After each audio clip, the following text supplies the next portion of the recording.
Shut up, the foot is on the radio. Triple M rocks footy. Triple M footy, prime time for Jim Beam. It's set to be an epic match, and that's worth raising a Jim Beam. Drink responsibly. Oh, yes, it has blockbuster written all over it. It's Port Adelaide and it's Collingwood, and it gets no bigger. Saturday night footy here at the Adelaide Oval. The top two sides in the comp, they face off. Port Adelaide, their 13-game winning streak is no more. They went down last week. A bit of sting in the tail for them, you would think, tonight. And Collingwood on a 4-game winning run. They have been the testing material all year, and they come to town to flex their muscle. For McDonald's and Ream Hot Water, Triple M rocks footy. Got a big team in their house for this game of the year. We welcome the Brownlow medalists from the Adelaide Footy Club. Premiership player Mark Rasciuto and Roo.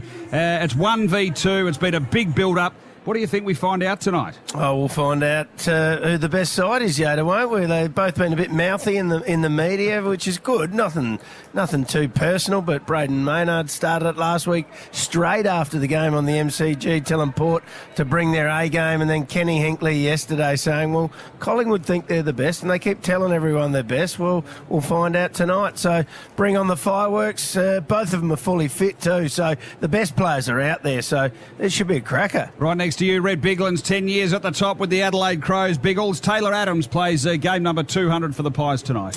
Yeah, he's certainly an important player. Just his flexibility, you would have thought, with him, and of course De Goey at centre bounce clearance. I mean, where Taylor Adams can play and what he can do across his career, when he's not suspended, of course. Last year he got rubbed out so much, but off the back of 2 goals, 23 disposals, he is a dangerous commodity for the Pies, and no doubt they're going to have Drew or look at him or De Goey or one of them, but too many to man up on.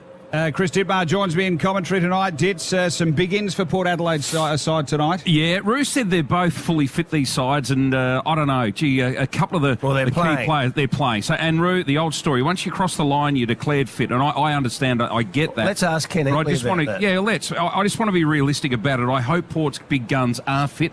Zach Butters went off last week with a groin, but he's been cleared to play. I think Lysette's, a bit of a query. Obviously, he's had a knee problem, and we can go on about that, but Charlie they're out Dixon, there. Jason on front. Yeah, that's right. But they've got to play, and they've got to play well. Look, I don't mind saying this is one of those games I've laid awake all week. I'm that excited. This is, seriously. Excited or nervous? Both. This is going to be a real good goal. Well, I hope it is anyway, but I've been pumped for this all week. Yeah, no player this year at all is 100% fit. I'm sure Kenny was saying that as well. But also, De Goey's been crook all week, trained away from the group. So if he's their best player and he's running at 70% capacity, that may work out with the Rosie or Butters carrying these little niggles. But once this ball is bounced, it's going to be game on. It's the Triple M footy prime time for Jim Beam. It's set to be an epic match, and that's worth raising at Jim Beam. Drink responsibly.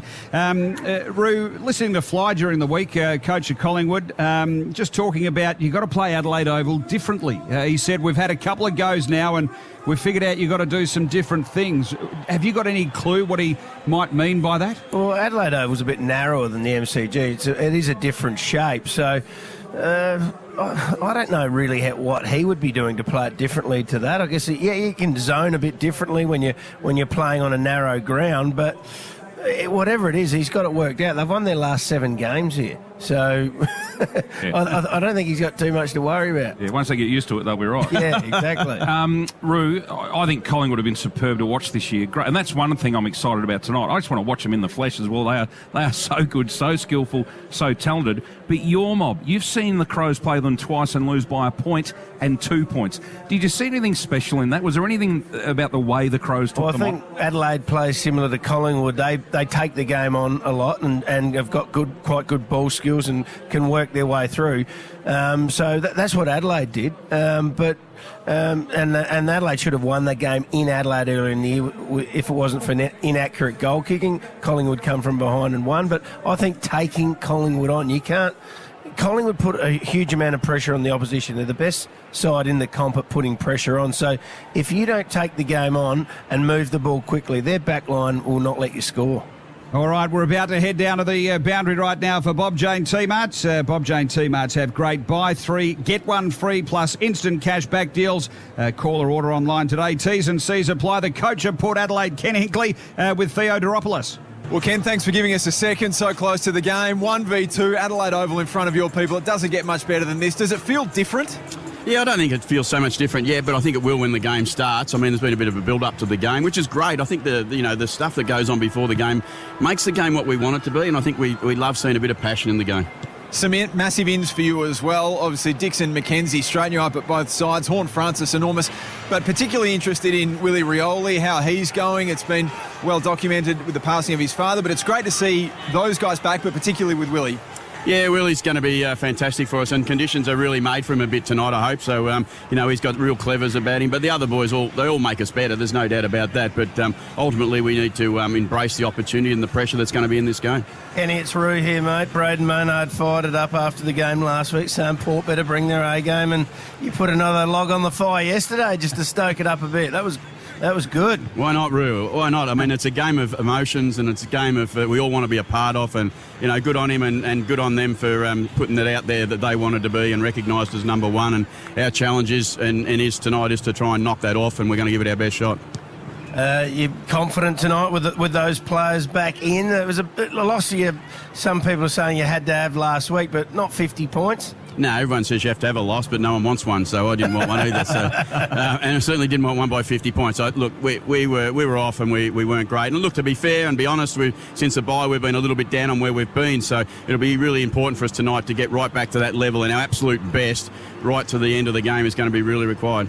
Ken, it's rare this time of year that players are playing without any sort of niggles. How are you assessing that come selection night? Of course, you want them to be at their premium, but you want to work through the pain as well. Yeah, well, you need to be fit, Biggles. I mean, that's the reality. You need to be fit, and if you're fit to go out and play, we then put you out there as 100% and we let you go. I mean, there's not a player probably out in the field tonight for both teams at some point after, what have we played, 18 games or something, that's probably not feeling some parts of their body, but that's what AFL seasons do. They stress you to the limit, and then you've got to get there at the end.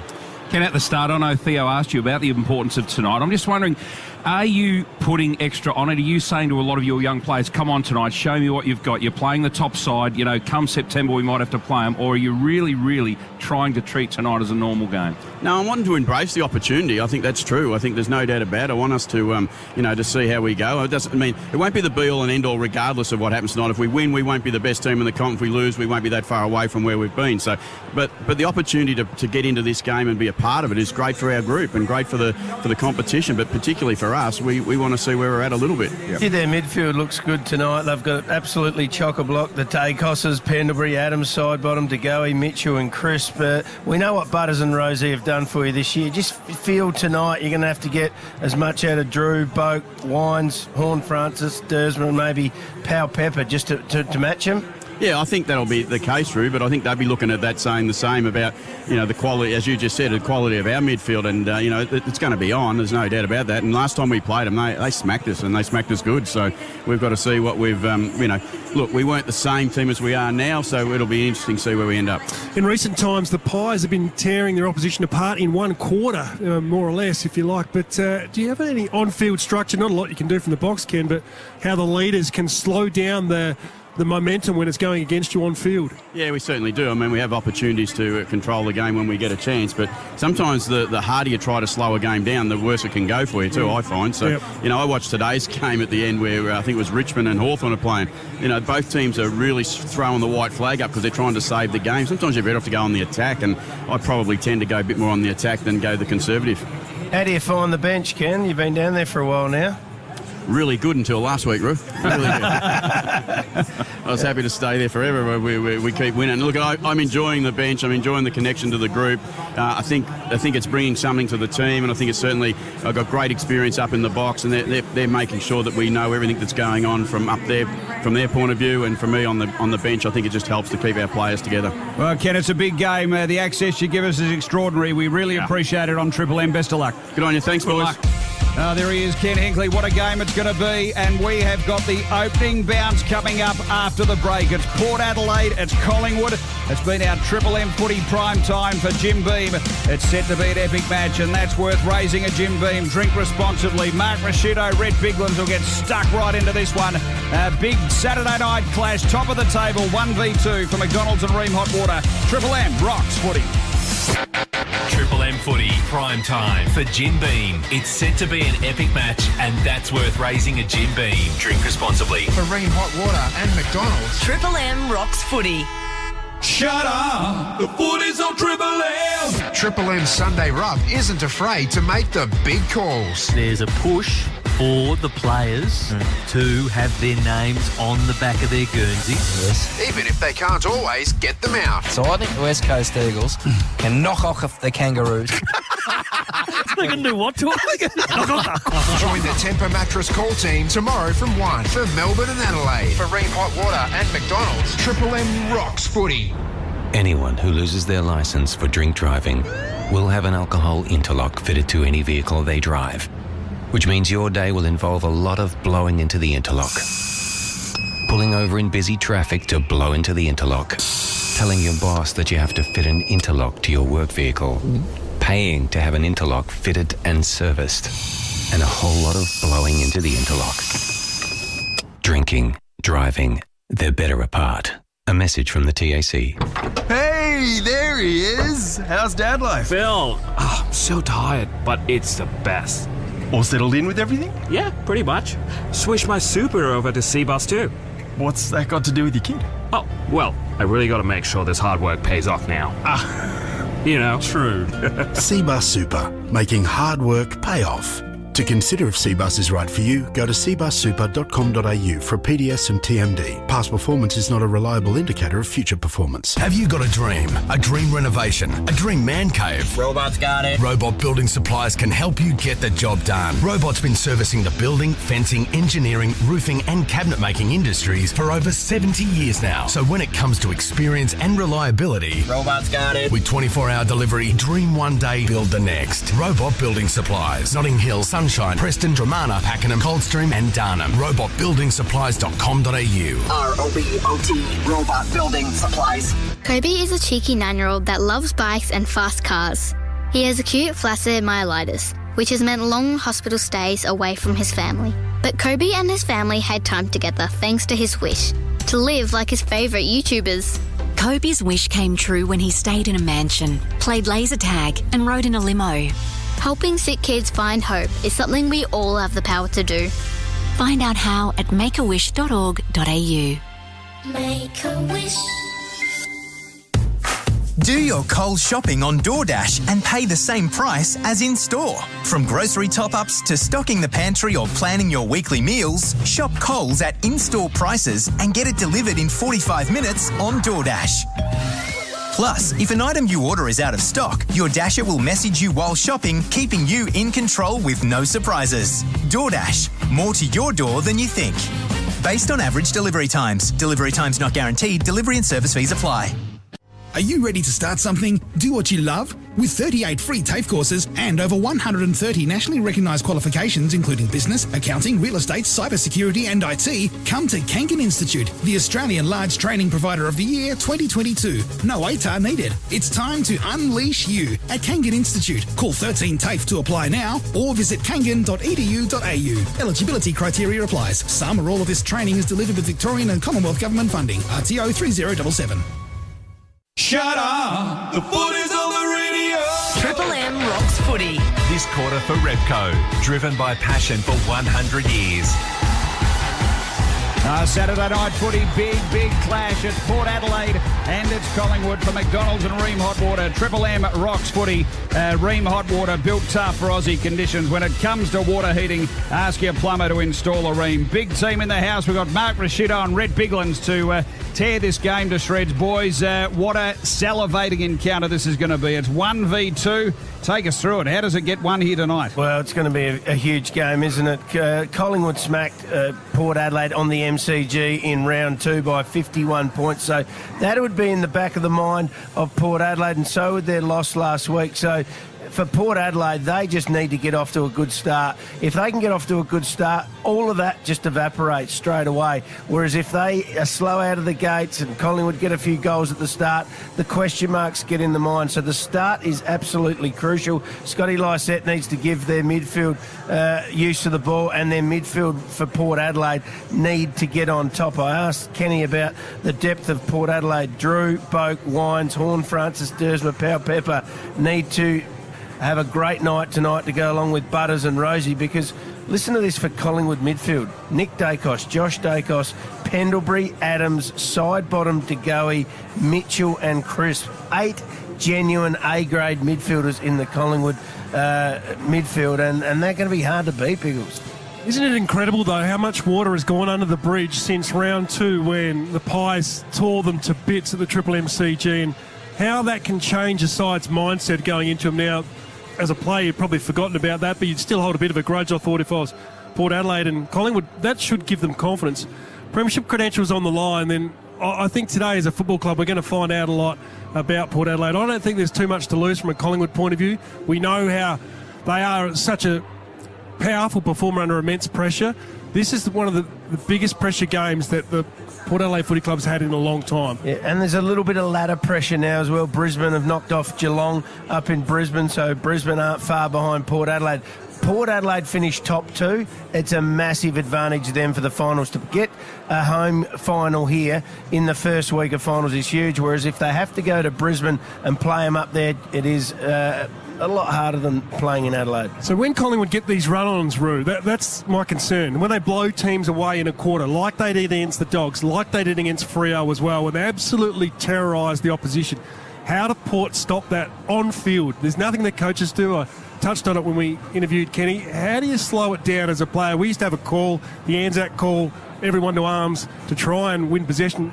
With the 6-6-6 rule, you can't get numbers back. Well, you just got to win the ball, Biggles. All you can do is win the ball and maintain possession and fight and put pressure on. That's all you can do. You can't rotate players back and do that anymore. Those days are over. You just got to get your hands on the ball. Well, maintaining possession, though, is that a worry for Port? No, I'm not saying chipping it around. I'm saying get your hands on the ball and get it in the forward line and keep it in your forward half. That's the way you've got to do it. So you've got to win your clearances and get the ball down there and fight and scrap. And Port Adelaide have got McEntee and they've got Evans there. They've got Powell Pepper there. They're great at doing that, Port Adelaide. When they're playing well, that's why they've got those players in there and drafted those players to keep it in. And they're very good at it. You know, a lot of modern defenders play off, don't they? Play off their man, give them a couple of metres, like to zone off, all these sorts of things. I think tonight more than ever, this Collingwood forward line is too powerful. Their little sharpshooters are too dangerous.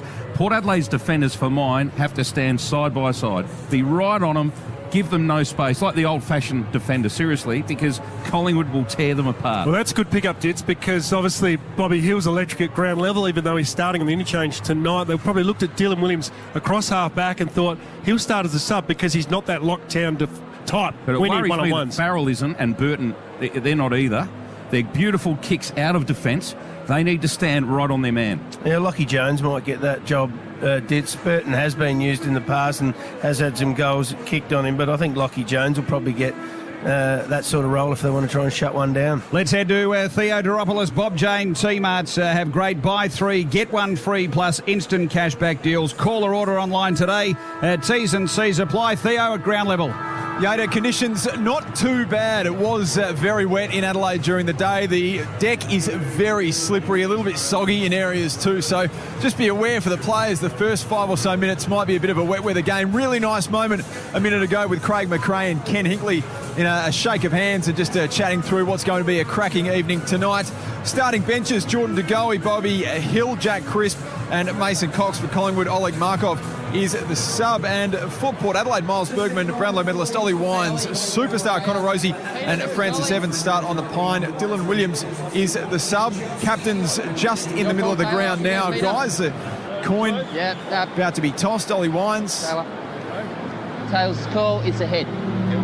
Has won the toss. And he's going to kick to the city end. City end, right of the radio. Good on you, Theo. Taylor Adams tossing the coin as well for Collingwood in game number 200. Biggles and Roo, quick pick and margin before you have Never Tear Us Apart. I'll go for Collingwood by 20.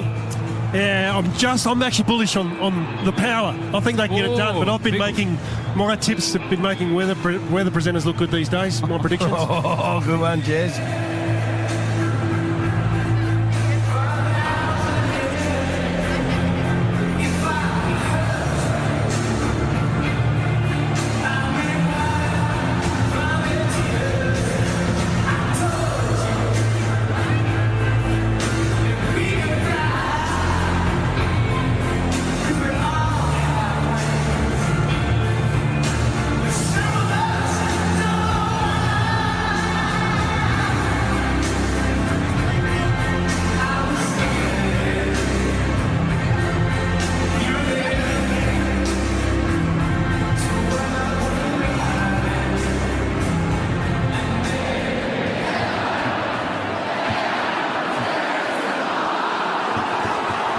Biggest game of the year, 1v2, Collingwood and Port Adelaide.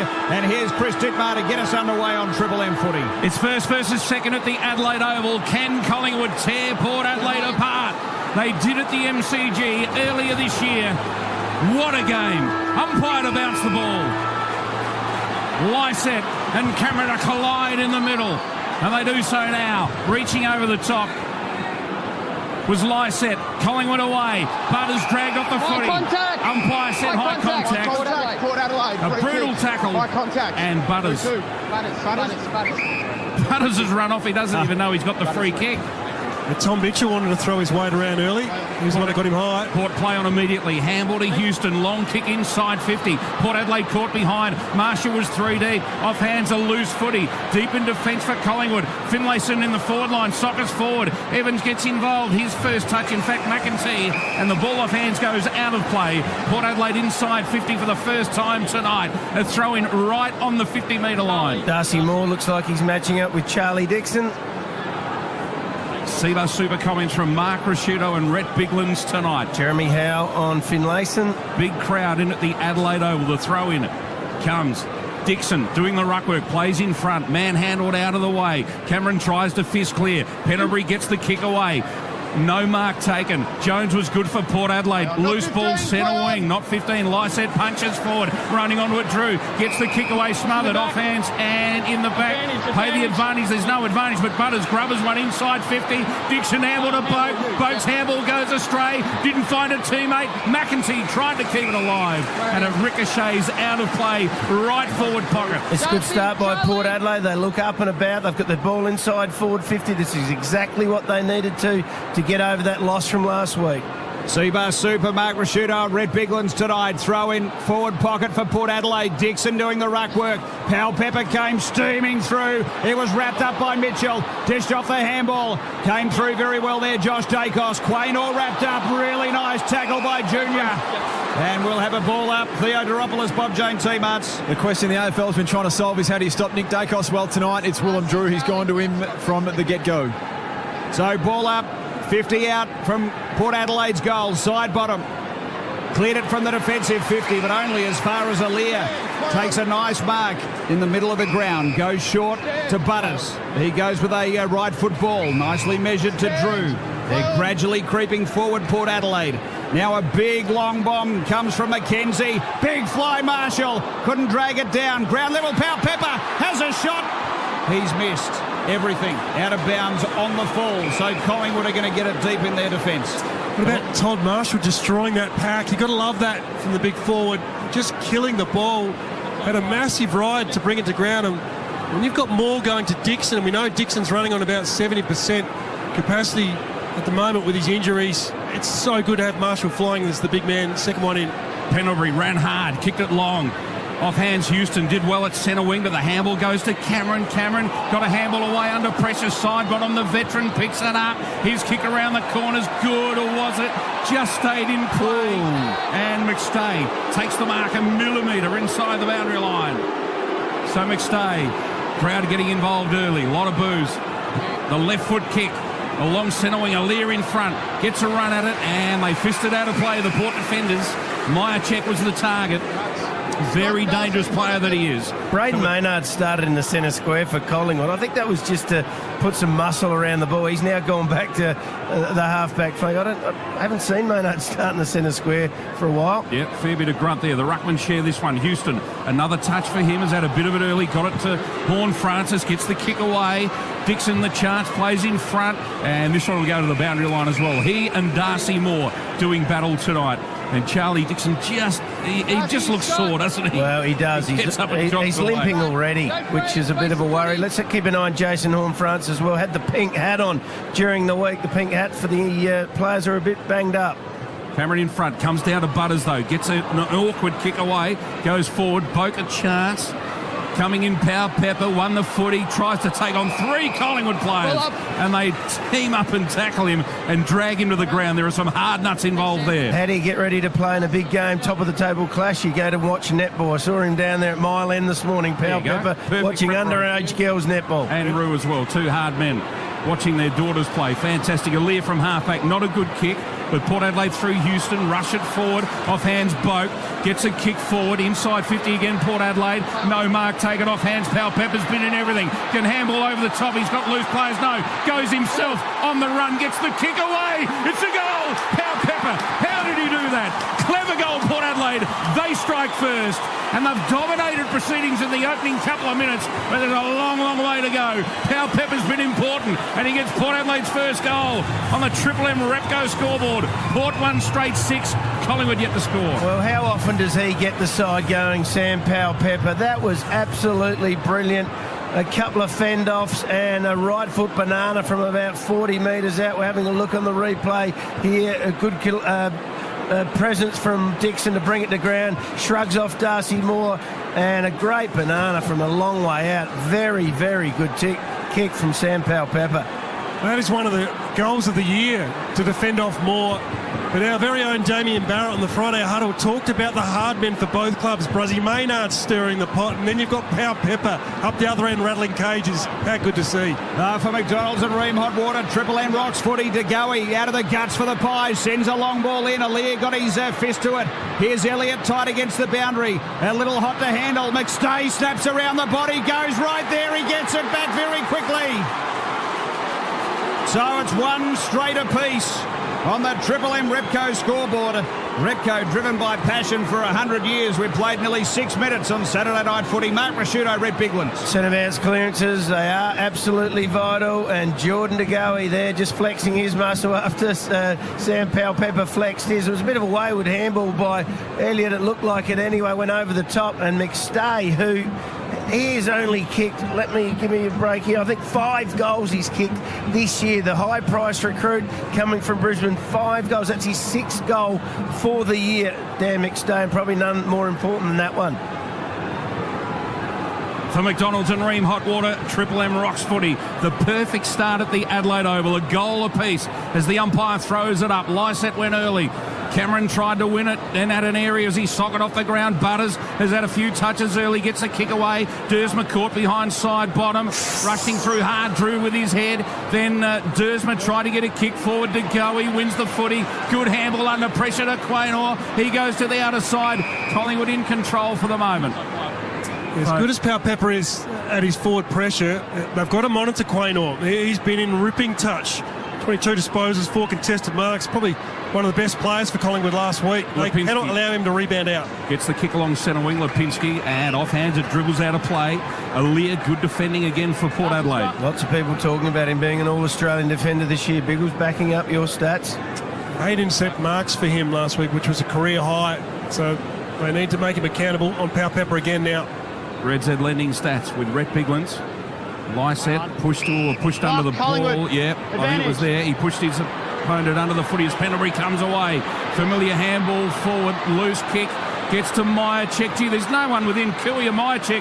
What are the Port defenders doing? He had forever to pick the ball up right on the goal line, or it was the behind line. He had a ping at the goals and missed. Collingwood go to 1-1-7. Port a 1 straight 6 Triple M Repco scoreboard. That's 2 inside 50s for the Pies for 2 scores. Concerning when that ball hits the deck. Elliott was very quick, the prior ball, to get onto it. So Farrell with the re-entry. Gee, nearly a mark there to Dixon. Nothing paid. Umpire runs in. Free kick Collingwood. Free kick. Away. You got to talk to me. So what? Dixon didn't give the ball back to the umpire. He threw it to the ground. That's not a rule, is it? Yeah, it is. He meant to give it back on the full to the umpire, or to if it's a free kick, but he had to get back to his position. Exactly. The Harvey Norman replay as Cameron goes short for Collingwood, gets it to De Goey. Cyber Safety Awareness Month at Harvey Norman. De Goey goes short. It's a bouncing ball. Josh Dacos wheels on the left, puts it inside 50. Lockie Jones for Port, got a big fist through it. Falls to Ollie Wines. Here's Rosey. Off the back half for Port Adelaide. Dixon in a one-on-one contest. Have a look at him go here. Ground level work from Moore. That's going to be a real battle all night. They soccer it forward. Port Adelaide, boundary line there. It's inside their forward zone. It goes out in front of Murphy and Marshall. And we'll have it tossed in left forward pocket, City end.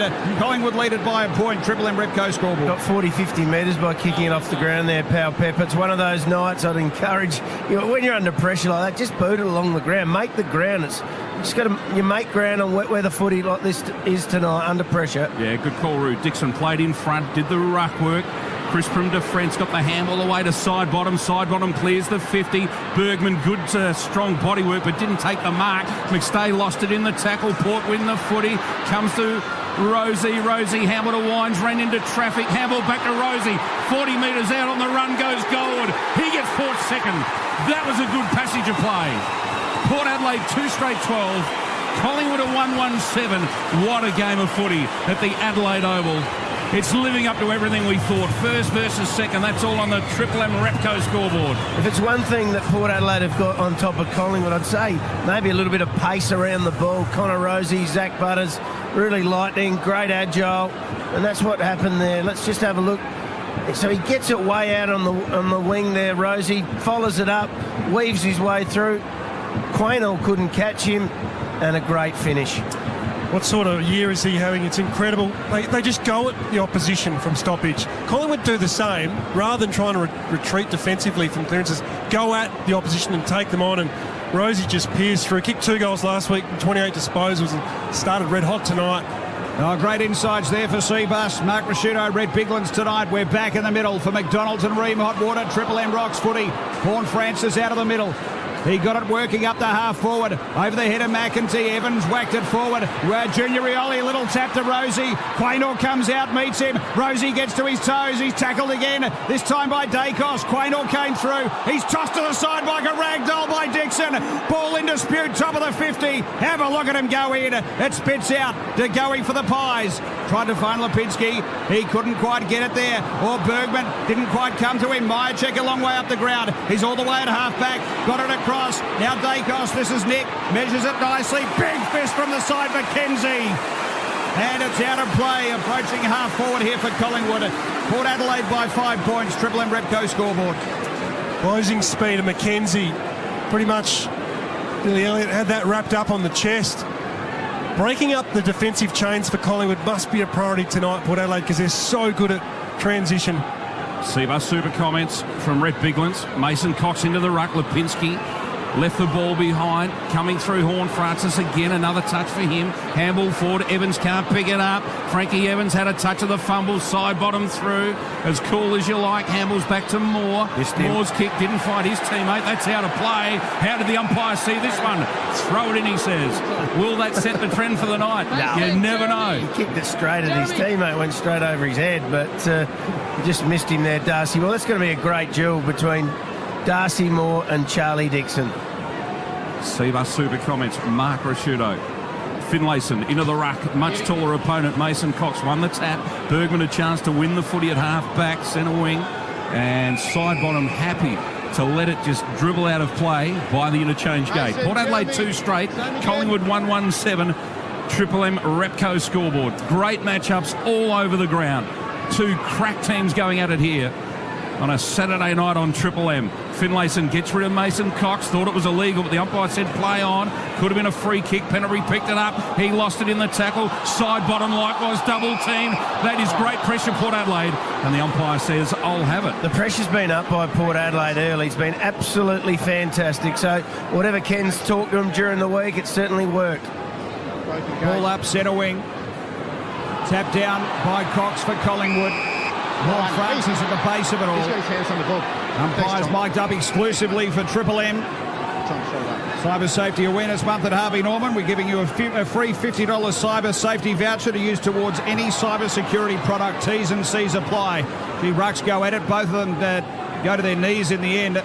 It was Cox and Finlayson. The ball is wrapped up. Lipinski at the base of all this for the Pies. And we'll have a ball up. The umpires could easily be giving free kicks away here. The rucks are throwing each other around. There's been some aggressive work on the midfielders, but they've put the whistle away. And that's what you should do. This is finals footy. Umpire accordingly. Good call from Mark Rasciuto. And again, we're seeing bodies being thrown all over the place. Fortunate kick forward. Lipinski will sit under it. Collingwood away. Running players on his outside. Pendlebury has got too much room from centre half forward. He lets it go. 1-on-1 in the goal square. Jones did really well for Port Adelaide. Got the fist away. Collingwood a chance at half forward again. Although beaten to it by Rioli, who kicks it out of there for Port Adelaide. What's he doing back there? Loose ball in the middle of the ground. It'll come back to the Pies. Handball crisp out to side bottom. Side bottom left foot kick. Inside 50's magnificent. Oh, gee. He's hit Elliott right on the chest. A 40-metre spearing left foot kick. What skill from side bottom. And that is amazing stuff. Oh, Mackenzie gave him, was it a shunt in the back afterwards, or did you just do a dive forward roll? Look, a bit of both there anyway. He's got a chance to go back. He's kicked 4 in each of the last 2 or 3 games, Elliott. He's been on fire and he'll kick from just outside 40. 25 goals for the season. We know he's a sharpshooter. 40 metres out. Kick on its way. It looks pretty good. And it drifts to the left just at the last moment. Minor score. The Pies go to 1-2-8. Port Adelaide 2 straight 12. Triple M Repco scoreboard. So Burton, Orgy, brings it back in. It was a real low burner. He got it to Farrell, got it back as he ran out and delivered beautifully this time. Here's Rioli. He's across half back. Really doing a power of work. This is a really delicate ball. Gee, bit off a lot there, but it came off. Got it to Butters. Now to Farrell. A big inside 50 ball. Murphy for the Pies. Able to gather and clear. And straight to side bottom.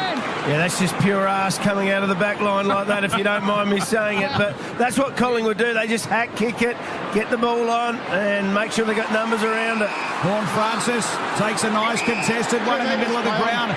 Wants to get on with it. They really want to go with speed. Port Adelaide. Bergman lowered the eyes. Delivered inside 50. It spits out the back. Rosie picks it up. Rosie runs in. Rosie's got 2. Porter got 3. They're out by 10. 3 straight 18 Port. Collingwood 1-2-8 on the Triple M Repco scoreboard. Repco driven by passion for 100 years. Theodoropoulos for Bob Jane teammates. Nathan Murphy absolutely poleaxed in that last contest, just getting off the ground now, almost at a walk really, was holding his right ribs. He's straight into the hands of the Docs on the bench, guys. Who did that kick from down there to Butters in the middle, boys? I missed it. Ryan Burton. Ryan Burton. That is what separates the good sides. That's what opened up the game for Port Adelaide there. Yep, you can turn them over, and yep, you can look like it's a bad kick, but if you hit that kick, it opens it up, creates all the space there for the forwards, and that is a very hard kick to execute. I reckon Charlie Dixon meant that ball to go through to Rosie. I actually really believe that he knew Rosie was going to slip through on the back with too much speed and let it go through. You can see him almost shin it back to him. For McDonald's and Ream Hot Water, Triple M Rocks footy in the middle. Lysette working hard. Horn Francis head over the ball, couldn't pick it up. Pendlebury got a kick away for Collingwood. Out on a lead is Bobby Hill for the first time. Now they've fumbled the ball, Collingwood, but comes back with Mr. Call in Pendlebury. However, they've turned it over here. Ryan Burton from Port Adelaide through the middle. Charlie Dixon drops a mark, but he's got plenty of time to recover. Wants to go one way, then the other. Then delivers the kick to centre half forward. Chris plays in front. Didn't take the mark. Loose ball. Collingwood need to defend. Side bottom picks it up. Rarely makes a mistake and doesn't this time. Delivers to the outer side. Finds his teammate out there in Maynard, who delivers short. Aliir got it away. Good defending Aliir. Port Adelaide win the footy. Have they turned it over again? Mason Cox, brilliant. He did turn it over. Wins it for Collingwood. Now the kick smothered by Houston. Loose ball at half back. Unbelievable pressure from both sides here. The mistakes are coming, but it's because of the pressure. It's incredible stuff. And a ball up right half forward flank for Collingwood. Players have the courage to leave their opponents to get in there and smother the ball. That was fantastic by both sides. This is being played at a frenetic pace. Ball inside the 50 now for Collingwood. Bobby Hill got it tapped out. Here's Pal Pepper for Port Adelaide. Gets it working up to centre wing. Marshall was there. Quaynor for the Pies came sweeping through. Got it to Cameron. Looking for Crisp. Here's Pal Pepper bearing down. Just able to slip the tackle. Very nice evasive skill by Crisp. Pendlebury centre wing. Stood there. Wrapped up by Drew. Got the ball away. Here's Willie Rioli. Centre wing. Nice handball. Lysette's got to be quick. Oh, tried to get around the 200 gamer Adams. Got the handball away in the nick of time. Butters measures the handball. Gets it across to Horn Francis or G. Dixon on the left boot. He tried to lace out Boak. It didn't quite come off, and Quaynor for Collingwood. Wow. He's got it centre wing outer. Gee, we've seen a heap of turnovers here. Alia's taken the mark. I thought Port had given away a free kick. Well, I think they all thought that. Yeah. Collingwood player got flung to the ground behind play, but the umpire pays the mark to Alia, who's made a good start. They've put the whistle away. Yep. Short pass to Marshall at centre wing. His first touch of the night, Toddy Marshall. Kicks Port Adelaide forward, inside 50, not his best. And Howe reads it, the best of all, plays in front. And Jeremy Howe takes the mark at halfback for Collingwood. So Ruse asked for the pressure rating on the Triple M Red Z Landing stats. We couldn't find it. The gauge is blown up. It's off the charts at the moment out there, Rupert. Insane game of footy. Howe's kicked the centre wing out of side, and the mark is taken by Burton, who had to beat Cox, which is not easy to do. Much taller opponent. Goes short to Drew. Willem Drew plays on. Kicks the ball long, inside 50. Big pack of players. Collingwood, too good, Quaynor. What a mark. He does this all the time, Quaynor. A very important mark in defence. Has not been beaten all year in a one-on-one. Not once. That's extraordinary. And those defensive marks as well, that'll be something Kenny Hinckley will want to get tidied up real quick for Port Adelaide's forwards. Nice wrap-up tackle by McCreary. And we'll have a ball up. The Red Z Lending stats, of course. Red Z Lending, loans for the self-employed, REDZED.com. He's had 21 one-on-one marks in the back line. He's marked 9 and lost none. Extraordinary Red Z there with the Roo. Him and Red Biglands tonight. G. McEntee, they're all over him. He's wrapped up. And we will have a ball up. Port Adelaide by 10 points. Always get a hot finish to the footy with the Macca's Winter Pie range. Well, the coaching staff you talked about for Port Adelaide not wanting intercept marks their back half. Same for Collingwood, because Alia's controlling that department back there at the moment. Handball comes to Nick Dacos. He squares it up towards centre-half forward. But Jones, who's made a real good start, playing real aggressive footy in defence and winning the ball too. Goes to Butters. Now to Horn Francis. Horn Francis kicks high. Out to half forward. Risky kick. Rioli did well. Read it beautifully. Picks it up. Delivers to Dixon. Oh, no. Got there on the bounce. One hand, one bounce. The big fella couldn't bend down and pick it up. And now Collingwood win the ball. Darcy Cameron gets the handball out wide. Lipinski should clear. Handball's now to Maynard. Maynard's kick. Did it find? Yes, it did find a teammate in Adams. Adams, game number 200. Plays on immediately. Kicks forward. Great kick. Hit Mason Cox on the chest. McCreary on the run. Runs to 40 out. Kicks it around the corner. What a goal. That is great football. Collingwood at its best. They get their second and go to 2-2-14. Trail Port Adelaide 3 straight 18. That's why they're on top of the ladder. Yeah, on top of the ladder. What about Bo McCreary, though? Running straight at the goals. Instead of running straight and doing a drop punt on about a 30-degree angle, just runs around and bananas it around the corner from 40 metres out. That's what players do. They practice it. They train it. That's normal for them. It's not normal for anyone about 40 years or older, but it's fantastic to watch. This is high-pressure football. This is exactly what we wanted throughout the week. We've got exactly that. It's fantastic to see. That's why the Magpie Army love Bo McCreary. He's becoming one of the cult heroes there after 52 games. We've seen him come through the ranks at the Panthers, but he is really hitting form now. Played every game, and I think signed a new contract during the week also. His mum would be going off. No, for McDonald's and Ream Hot Water, Triple M Rocks footy. They got his mum in to do the pre-match speech a couple of times at Collingwood. She's a local lady and she fires them up. Tap down. G. Mitchell for Collingwood was wrapped up. Really strong Wines tackle. Ball spurts out. McEntee for Port Adelaide being harassed to the line by Josh Dacos, and he's taken over. So let's recap. 3 straight Port Adelaide. Collingwood at 2-2. It's a 4-point Port Adelaide lead on the Triple M Repco scoreboard. Pendlebury's had 11 in this first... Pendlebury's had 10. Sidebottom's had 11. Butters is up to 9. And Horn Francis a good start for 7. Red Z Lending stats there. The quick kick by Wines. He gains some metres. That'll be coming back. Yep, so Pies get it for insufficient intent. I don't understand that. You've got to have someone near it. What a load of garbage. Outside 5. Both balls just dribble out of play. One's out deliberate and one's not.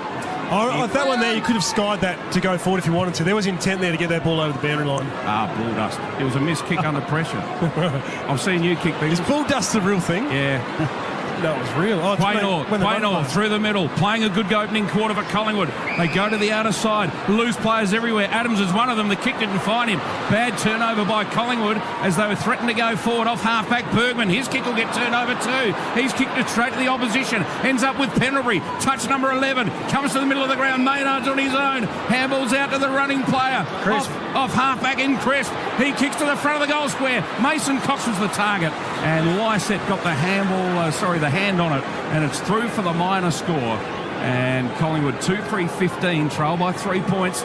Port Adelaide 3 straight, 18 Triple M Repco score. Is Pendlebury ever going to slow down? He's up to 12 touches. Next week, he equals Craig Bradley Ditz, 375 games. What a career. And how many did he play at Port Adelaide on top 99. of that? 99 on top of the 375. Here's Burton for Port Adelaide, G. Moore. He was able to outpoint Dixon there, so Collingwood will go back inside 50.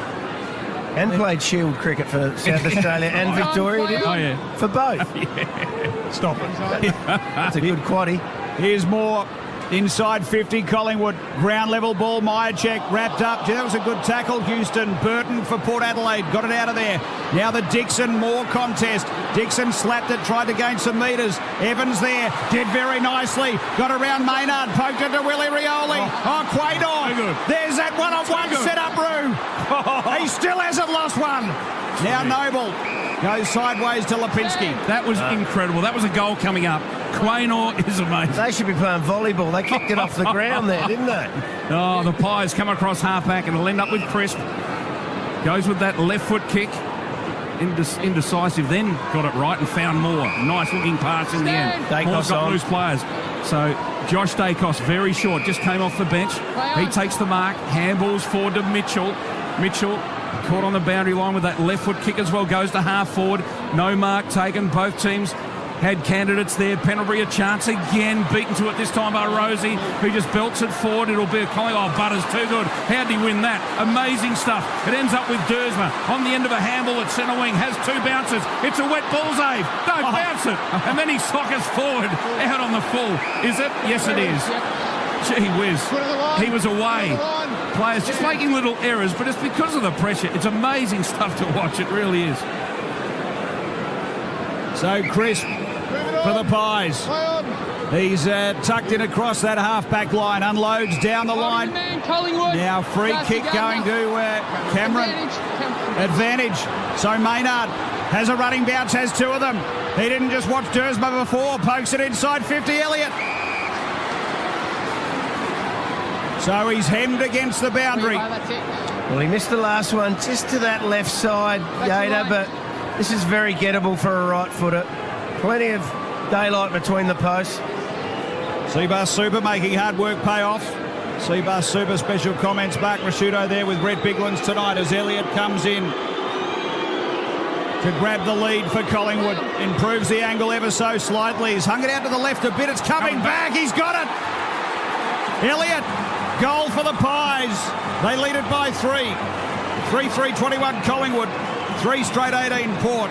All that happening on the Triple M Repco scoreboard. Brett Biglands and Mark Rasciuto, Triple M footy. Yeah, conditions suit a player like Jamie Elliott. Beautiful kick by Braden Maynard. He has hit a couple of players right on the chest with some left footers coming through the middle part of the ground. Looked like missing that kick. He ran out to the right. It come off the inner side of his boot. It went to the left and just swerved back nicely for Jamie Elliott to get his first on the board.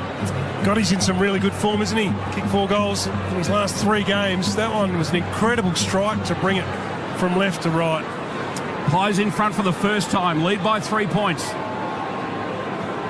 For McDonald's and Ream Hot Water, Triple M Rocks footy. Umpire throws it out. Throws it up. Ruckman hug each other. Cameron came away with it, but it went to Drew. Willem Drew of Port Adelaide got it out to Butters at centre wing. His handball on the bounce to Boak. Travis Boak, the veteran, kicks inside 50. Goes to the pocket, though. Todd Marshall, a tough one to him to mark. He gets it fisted away from him. That was deliberate. Wow. Yeah. It was too. That was Nick Dacos, I think, wasn't it? Yep. Just took the ball out of play. Well, he smacked it. Look, he smacked it out. We'll have a look on the replay. So Drew plays on and finds Todd Marshall short. So Marshall on a tight angle, but he'll kick from about 30 metres out. So that run with roll of Willem True going to Nick Dacos in general play, Dacos then is trying to slide over to make a 2-on-1. It hasn't really been working. He's a little bit rattled at the moment, but he always fights his way through it. He's had a pretty good quarter, Drew, I reckon, but we have to speak to him. Because Dacos will come back and bite him on the backside, no doubt about that. But at the moment, doing a good job. Todd Marshall on his way in, tight angle, 30 metres out, and the kick is magnificent, straight through the middle. Port Adelaide back in front. Good kicking at the moment, 4 straight 24, lead by 3 points. The Pies are 3-3-21 on the Triple M Repco scoreboard. They will need a drink at quarter time, you'd think. Have a drink, take a breath, suck them in, have a think about it. Go to your coaches. You're doing everything right. Both sides doing everything right. This is a great game of footy. Here's the replay. The Harvey Norman. Instead of he should have taken the ball and under pressure went out. Nick Dacos and just slapped it over. So insufficient attempt to keep the ball in. And that's what you do when you're under pressure. Now, he's had 6 touches, Nick Dacos, 3 kicks, 3 handballs, but only one of these 3 kicks have hit the target. So if he still gets 20-odd touches, 30 touches tonight, maybe it's a lot harder when you've got someone right up your backside. For McDonald's and Ream Hot Water, Triple M Rocks footy. Pies out of the middle through the 200. Gamer Adams puts it long and strong. It's deep. McKenzie back here for Port Adelaide. He rushes it over. Yep. The umpire was rushing towards him, wasn't he? Yeah, it could have easily gone both ways because he just fell forward and tapped it over as well there, McKenzie. Good call. So throw in Cathedral End here at a jam-packed Adelaide Oval. Port Adelaide lead it by 3. Just had a look on the Harvey Norman. It was a good call by the umpire. Rucks go at it. Darcy Cameron got the tap down. Working hard is McKenzie for Port Adelaide. Here's Butters. Got boot to ball. Gains some metres. Maynard takes a nice mark for the Pies at half forward. So Maynard will send it straight back in. All-Australian defender. What a player this fella's become. Left foot kick, spears it out to the pocket, but Port Adelaide with numbers. Oh, the mark's not taken by Houston through the fingertips. Loose footy, Collingwood a chance, picking up McCreary. Kicks it high, very high. Front of the goal square, Aaliyah with the big fist. No, Collingwood mark. Too good Myercheck. Read it beautifully. And Port Adelaide will be disappointed. It's one of those in the air that surely someone can get a fist on. And Myercheck has taken the mark. Yeah, spot on, Ditz. You need better aerial power than that. They must have just misjudged it. Had Lysette there, had Aaliyah there. They had plenty of height. Myercheck, not the tallest key forward in the business. But he took that one and now needs to finish. Straight out in front. The leading goal kicker for Collingwood. And he kicks truly. 4 times in a row he's been their leading goal kicker. He leads it this year as well. And the Pies are back in front. What an opening term at the Adelaide Oval. They go to 4-3-27. Port Adelaide 4 straight 24. Triple M Repco scoreboard. Yeah, Aaliyah usually gets the job done there. He had no one in his way. There was nothing stopping him. Aaliyah just misjudged it and Myercheck took the good mark and then finished under pressure. Such is the pressure of this game. Only moments prior to that, we saw Dan Houston drop a dolly, didn't he? Go straight through his hands, which caused that stoppage. You don't see that from a star like him. Well, he made a mistake at one end. Nick Dacos made a mistake at the other end, and both sides good enough to punish them. Mark Rashudo and Red Bigland's giving you great insights on Triple M tonight for Seabus. We're back in the middle. Collingwood lead it as we head toward quarter time. They're out by 3 points for McDonald's and Ream Hot Water. Triple M Rocks footy. Dixon doing some ruck work for Port Adelaide. Gee, Dersmer will get a free kick. Butters, he just holds it up, no advantage. So Dersmer taken high. And he gets a ball long inside 50. Free kick out of the contest. Powell Pepper gave away a free kick against Braden Maynard off the play. Okay, so time ticking down. Darcy Cameron for the Pies. Siren sounds. What a quarter of footy. Quarter time. Collingwood lead it by 3 points. 4-3-27. Port Adelaide a 4 straight 24 for Choice Hotels around the grounds. Earlier today, the Tigers, an extraordinary win. The last 6 goals of the game to get home by a point over Hawthorn. Carlton by 71 over the Eagles. Brisbane able to hold off a late catch charge by 11 points. And at the moment in the second term, the Swans lead the Dockers by 25 points. Quarter time here at the Adelaide Oval. The Pies by 3 points for McDonald's and Ream Hot Water. Triple M Rocks footy. That quarter for Repco, driven by passion for 100 years. For McDonald's, Triple M rocks footy. always get a hot finish to the footy with Macca's Winter Pie Range. Triple M's Marty Sheargold Show, featuring... Can we dare to dream? Marty Sheargold. Oh, sniffer dogs are here. Everybody run! It's a show for grown-ups. Absolutely love your show. I listen to it at the gym and people must think that I am on a lot of substances because I am just laughing and laughing. Kickstart your day with a laugh. Triple M's Marty Sheargold Show. As Dad used to always say, there's a lid for every pot. 6 to 9 weekdays on Triple M. Iceberg lettuce, $11.99. Inflation has hit 7.8%. Interest rates have increased by another 0.25%. Let's focus on the number one. One is powerful. One act of kindness can produce a flood of joyful tears. And $1 means 2 meals for someone doing it tough. Donate at foodbank.org.au. $1 donated is 2 meals created. Crisp golden pastry filled with creamy custard and delicious raspberry filling. It's the raspberry and custard pie from Macca's, or the new raspberry and custard pie in a McFlurry. It's a choose-your-own creamy adventure. Available for a limited time. Australia, it's time for a winter break. And Choice Hotels are bringing your next getaway one step closer with up to 15% off when you book direct at choicehotels.com. So when you're chasing the sun, book it. Or you're ready for a change of pace, book it. Whatever the reason, get the lowest price guaranteed this winter when you book direct at choicehotels.com. So go ahead, book it with Choice Hotels. Select travel dates between July and September only. Book by July 31. Subject to availability. T's and C's apply. See choicehotels.com for full details. ROBOT, Robot Building Supplies. The Man Cave, shed, garage, sports room, home office, whatever you want to call it, Robot Building Supplies has everything to renovate or build it. Robot's got it. Metal roofing, cladding, wall panelling. Robot's got it. Structural steel, timber, insulation. Robot's got it. With 24-hour delivery, get it done fast with Robot Building Supplies. Notting Hill, Sunshine, Preston, Dramana, Pakenham, Coldstream and Darnham. RobotBuildingSupplies.com.au. ROBOT, Robot Building Supplies. Brrr, it sure is getting cold. Luckily, the big winter freeze is here. For a limited time only, switch to Tango Energy's lower than low rates today, and you can freeze them right the way through winter and up to at least May 2024. Feels good to freeze with Tango Energy, but you'll have to hurry. Tango's freeze and low rates won't last.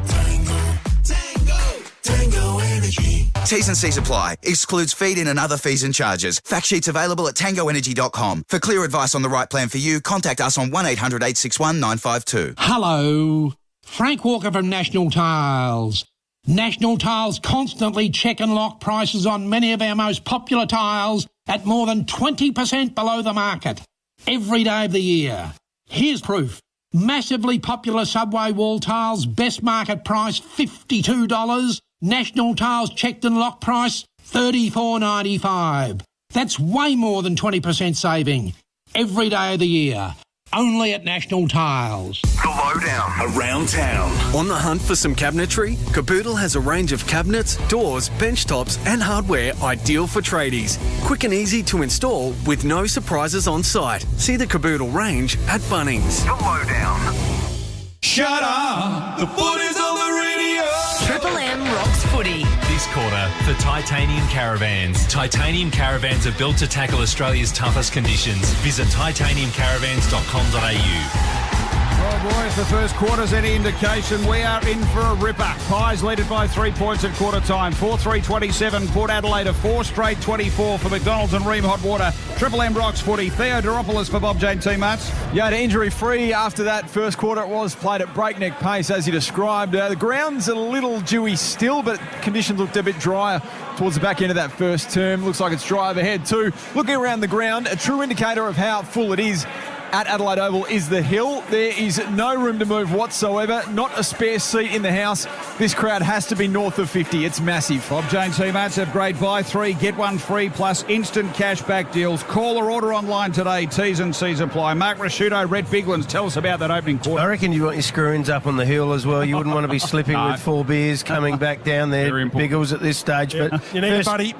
Zach Butters worked his way into that game amazingly. He did some great stuff. 13 disposals. He might have 50 for the day here on Adelaide Oval, the way he's going. Houston with 7, Horn Francis with 7, Pendlebury with 13, as we said, side bottom with 10 to go. He worked his way into the game with 7 as well. Just one stat, Port have had 16 inside 50s for only 4 scores, and they're all goals, so only 4 from 16.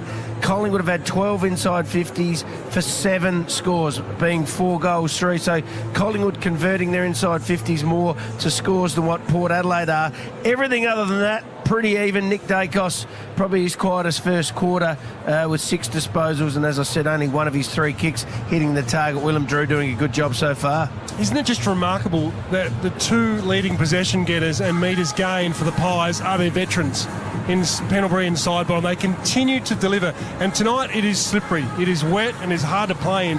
It doesn't seem like that from the guns. There's not too many people fumbling out there. They're both just whacking the ball on, hitting the ball forward, trying to make ground. For McDonald's and Ream Hot Water, second term to get underway at the Adelaide Oval. The Pies lead by 3 points. They're a chance to come away here, soccering it out of the ground towards the outer side. Dersman will get there first. Hassles out of it by Josh Dacos. Did well. He won the ball, but his handball straight to Port Adelaide. Rioli, who gives to Rosie. Rosie delivers straight inside 50. Howe playing in front. No mark taken. Loose ball over the back. They need to defend here. Murphy's got it. He's double team tackled. And the umpire says, I'll have it. Port Adelaide straight into attack. And this ball up is 15 metres out from the power goal. Charlie Darcy. So Charlie Dixon doing the ruck work against Darcy Cameron. Ball comes to ground. Powell Pepper kicked the first of the game. Had a chance there but lost it. And now the ball dribbles out of play in front of that packed hill that Theodoropoulos told us about. So a throw in right forward pocket for Port Adelaide. A lot of courage shown by Nathan Murphy to grab the footy then and take the tackle on. Game number 50 tonight. Both ruckmen slip over and go to ground. They're too interested in each other instead of getting the ball. It's a loose ball at half-back. Port Adelaide pick it up through Burton, who has a ping at the goals. And he really rushed it, which is fair enough, under pressure. Picked up the loose footy, minor score. So Port Adelaide's first minor. They go to 4-1-25. The Pies are 4-3-27. Triple M Titanium Caravan scoreboard. Nick Dacos going down to take the kick in just to try and get himself into the game. Mark Rasciuto there with Brett Biglands tonight for Seabar Super. Hasn't been doing anywhere near the amount of kick-ins as he was at the start of the year when he was playing as a half-backer. So Dacos finds Dacos. Nick to Josh, down the line, contest, all Port. Very nice take by Houston. 41 touches last week. Dan Houston, PB. Centre wing out of side, looking to send Port Adelaide forward. Goes deep inside 50. Marshall set himself. Howe with the fist from the side. Ground level Boak. Side bottom sweating on him. Boak had time. Steadied and not a great kick. And he's picked out Maynard. And Mark Rasciuto gave us that stat at quarter time about the inside 50 versus scoring ability for Port Adelaide. We've seen it on show again there. Here's a nice mark taken for the Pies by McStay. Yeah, got away from earlier this time. Read it beautifully. The left foot kick towards half-forward. Bergman with courage took the mark. We've seen it a lot this year. He gets in the way and marks against much taller opposition sometimes. This time it was Elliott, but still a good mark at half-back for Bergman. Gets the kick out towards centre wing. Jones sits under it, and Lockie Jones takes the mark. Outside 5. Real socks down, hard nut type of player. Jones kicks to half forward, looking for the tall options of Port Adelaide. No mark. Moore got an important hand in there to push the ball on. They got players everywhere as Maynard takes it out towards the outer side. It gets there on the bounce, and they got a number of players out there. Well done, the tap from Hill came to Elliott. Elliott runs the half forward. Lipinski, he dropped the ball. That would have been a goal. He would have run into an open goal there. Now they fight for it at ground level. A lot of players sit around this one. Collingwood sit on top of it. That is holding the ball. Did not try to get it out this time. It was Bobby Hill. And a Port Adelaide free kick in defence. Yeah, Harvey Norman replay could have easily knocked that out. Lipinski moving on straight through the mitts. Would have strolled into goal. So Port Adelaide, they get it out of that defence. Finlayson, a little juggle there. Howe was right on him. Chris for Collingwood came through. Maynard's having a big start to this term. Pumps the Pies inside 50. They're out the back here. Okay. Elliott's going to line them up. He wants to dish off the handball. Gives it to the 200 gamer Adams. It's party time for the Pies here at the Adelaide Oval. That was a bit of Hollywood stuff. And it's Collingwood. They lead 5-3-33. Port Adelaide 4-1-25. Triple M Titanium Caravan scoreboard. There were 3 Pies players there by himself. I reckon the last 3 goals have been from just opposition mistakes, and that one there, was it Houston coming back that didn't quite get his fist on the ball? McKenzie? Or it was McKenzie, one of the defenders from Port Adelaide who didn't get fist the ball, and then there was 3 Collingwood players, and they decided to Jamie Elliott just gave it to Taylor Adams and said, here's your present for your 200th, mate. Smack that one through. I don't think that's Hollywood. That's not getting carried away. I reckon that's... I didn't say it was, no. No, Yatesy called it a Hollywood. No, I knew what he meant. I just reckon that's love for his teammates. Yeah. Young group, really looking after each other. It was brilliant stuff to have the care and the awareness that it's his 200th game to hand it over. There's no risk. McDonald's and Ream Hot Water, Triple M Rocks footy. Collingwood looking dangerous. Pendlebury nearly out of the middle, but Rioli's picked it up for Port Adelaide after a fumble from the Pies. Port go inside 50. Dixon picked it up beautifully. Diving, couldn't take the mark, but he really handled it well on the half volley. But the Pies are too cool in defence at the moment, and Murphy will get the clearing kick away out to centre wing, and it dribbles out of play, and they'll throw it in by the interchange gate in front of the members, Mark Rasciuto. How good was that by Steele side bottom? He made it look easy, but he took the wet ball and did a right-hand handball that was 15 to 20 metres. It was brilliant stuff. Early days, second term, Port Adelaide are under the pump. Collingwood have really lifted here and are dominating in the early part of it. A side bottom soccers forward and gains about 30 or 40 metres. And yeah, well, it's a deliberate out of bounds for a bloke that just tried to soccer it forward. Outside fly. That one's debatable. Yeah. Can't control it. That was just a game territory. Yeah, exactly. Move it on. So Bergman gets the free kick, the relieving kick for Port Adelaide. Goes to a pack of players. Charlie Dixon's in there for Port Adelaide. And the Pies through Maynard. Happy to see the ball out of play. Left half forward for Port Adelaide. Such is the pressure. There's been 7 of the 9 goals have originated from turnovers. Triple M Red Z lending stats. Got to control the footy here and not turn it over when the pressure goes up. So throw in at half forward here for Port Adelaide. Lysette and Cameron, there's a lot of hanging on going on there. No free kick being paid. Here's side bottom for Collingwood, but he only dumps it as far as Burton for the power.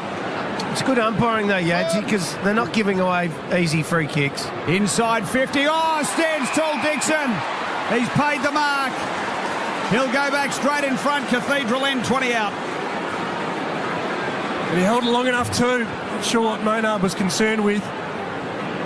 And even we talk about whether or not he's fully fit or half fit, taking the best defender, allowing Marshall then to do his thing, that's his value. Brett Biglan's with Mark Rasciuto tonight for Seabus. That was a big stand tall moment for Dixon. Collingwood lead it by 8. Dixon comes in, 25 out, and he buries that one. So we're back to 2 points. Port Adelaide 5-1-31, Collingwood 5-3-33. Triple M Titanium Caravan scoreboard. Titanium Caravans are built to tackle Australia's toughest conditions. Visit titaniumcaravans.com.au. Boys, I thought Port Adelaide really needed that one. It's only 7 minutes into the second term. Collingwood were all over them, weren't they? Yeah, well, you don't want to go 16 points down, do you, Ditz? But another one, Biggles just said before, that I think 7 of the 8 or 7 of the 9 had comes from turnover, and it was still side bottom, the highly skilled player who turned the ball over to Ryan Burton, who kicked it into a mark for Charlie Dixon. So it's becoming that game at the moment, isn't it? Who can make the least amount of mistakes? Seabus Super comments, Mark Rasciuto, Red Biglands tonight. Seabus Super making hard work pay off for McDonald's and Ream Hot Water. Triple M Rocks footy back in the middle. Collingwood a chance. Pendlebury another kick out of the middle. He's having a massive first half. Running hard onto it, McCreary, but Evans picks up for Port Adelaide. Frankie Evans, and his kick went straight to Maynard, who didn't take the mark in the end. He dropped it, then tried to soccer it out of the air a little dangerously. Loose ball at centre wing. They dive in from all directions. Will it go out of play? No, it stays in. Butters in the end. He wanted the boundary line, and he flicked it out of play just to give the players a breather, because it is hard work. Every contest, no doubt about it. Zach Butters hadn't touched the ball in this second quarter. Red Z lending stats with Mark Rasciuto. 13 in the first, it's. Throw in, members side of the ground. Again, both ruckmen grapple each other. Umpire says let it go. Lipinski pounced on it, goes with a left foot kick. Collingwood play in front through Elliott. Oh, did he mark? I thought he had marked it. McCreary did it well, got the crumb at centre half. Oh, that's brave. That's a big, brave Mark Myercheck. He hasn't paid it. I think it might have touched the ground. Did he Maybe spill it on the way down? And then he was crashed into. Gee, I thought it did hit the ground. You're right. Yeah, it was extremely brave. Very brave from Myercheck. So a throw up, a ball up at centre half forward for Collingwood. Both ruckmen share this one at ground level. Lipinski a chance. He's double tackled. Ryan Burton, one of the tacklers. Ollie Wines, the other. The umpire says, I'll have it. So dangerous for Port Adelaide, good for Collingwood. It's deep in their attacking zone. Loose ball. Butters comes away with it. Handballs out wide. Bergman, Port Adelaide should clear. Just gets the kick away in a nick of time. Looks for Charlie Dixon up against Moore. And Collingwood through Murphy just fist the ball out into the bleachers instead of taking the mark. In the end, he probably could have marked it, but happy to see the ball out of play centre wing. Bit of pressure, isn't it, really? But you'd like to think if you can get two hands to it, you'd go for the mark. 2-point lead, Collingwood, 33-31. Really tight tussle in this second term. Once again, the ruck's going at it. No freeze coming from it. Cameron got the ball working forward for Collingwood. Adams got a little handball on McCreary. He tried to soccer it. Now he's gained metres. He had a player there. Insufficient intent. Well, Pies players throw their hands in the air. Why don't we play last touch out of bounds if we're going to pay these ones? It's coming. That's a great point. It's coming. If you're going to pay it like that. Aaliyah for Port Adelaide. That'd fix it right up, wouldn't it? Now, they're saying he played on out of bounds, are they? Is that the situation here? Well, the player... So you went past the mark and you're out of bounds, so it's throwing. So he has played on out of bounds, Aaliyah, so that means it's a boundary throw-in at half forward now for the Pies. Wow. So a clearing kick turns into a throw-in on the 50 for Collingwood. So the Pies get a bit of a reprieve. Cameron plays in front, gets a good tap down.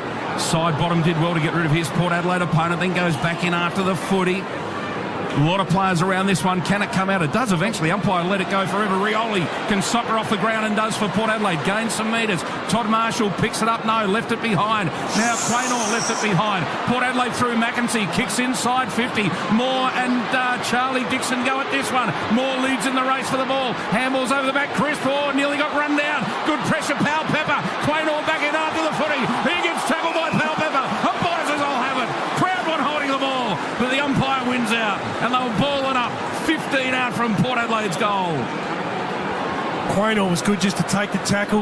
That ball flips. A lot of small forwards sweating on it. Cameron wins the tap, plays in front, gets it down to Nick Dacos. His kick around the corner. Drew plays in front. Porter got the numbers. Off hands Bergman. Oh, he put the lead right under the pump. He can get the handball back to Bergman. Gee, that was risky stuff. Bergman kicks high inside 50. Charlie Dixon in front. No mark. Collingwood off hands were brilliant. Side bottom a chance. He keeps it alive just. Got rid of Drew. Then he's tackled over the ground. Was it a sling tackle though? By Evans. And the umpire comes in, and is it out of play or are we going to ball it Charlie, up? Darcy. It's a throw-in. Pressure has lifted again. So Collingwood by 2 points. It's at half forward here for Port Adelaide. I'll tell you what, when you're a Collingwood defender, there's definitely a Powell Pepper factor, isn't there? They're always looking for where he is. He just comes steaming through.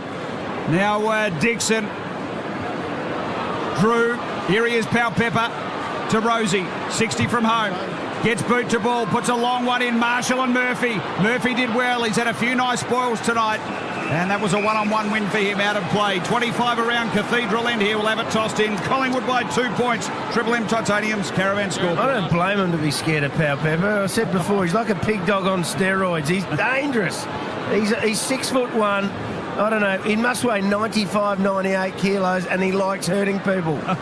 That's coming from Mark Rashuda. No, he's an absolute ball. What were you, Tinkerbell?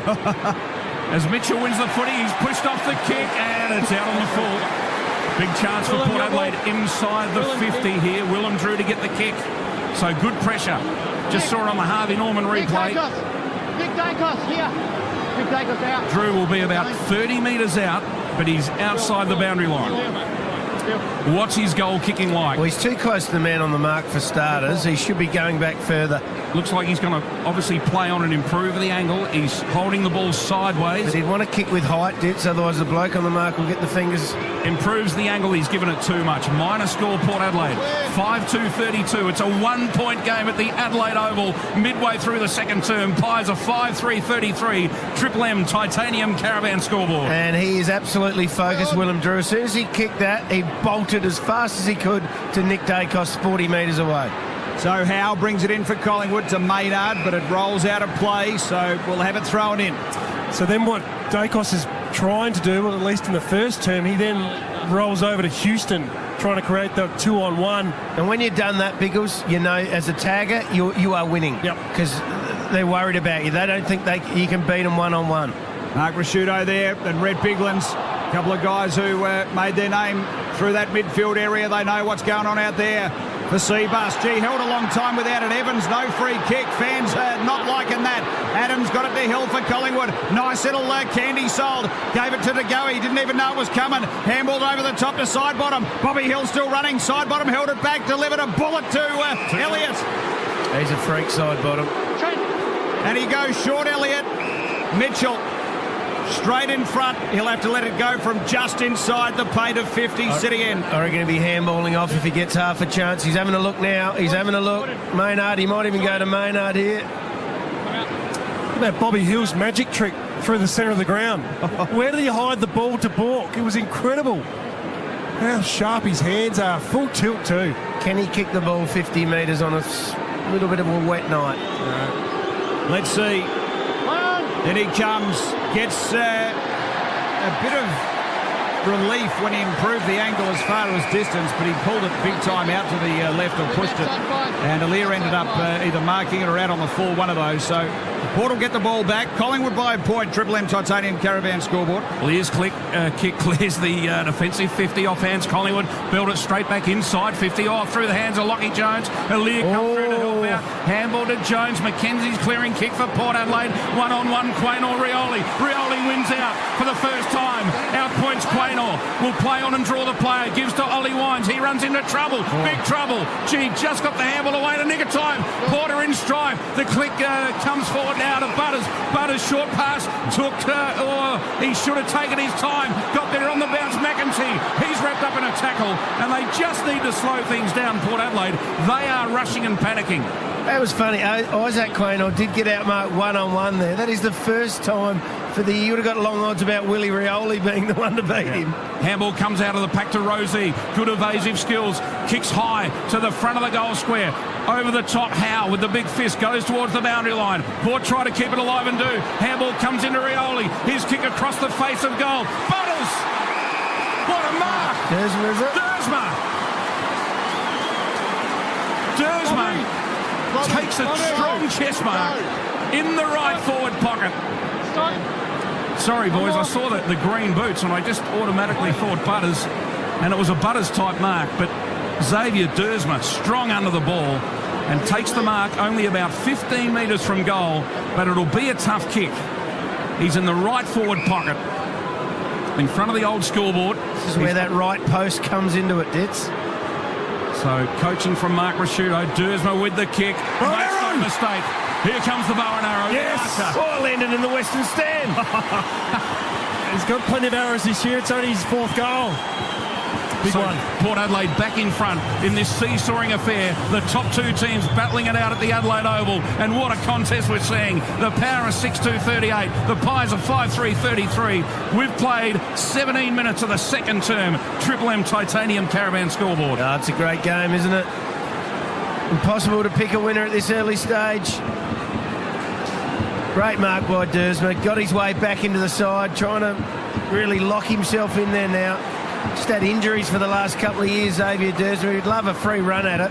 Oh, that was the crowd. They just heard where that arrow landed. They saw it. Killed someone. Oh, gee. Unlucky.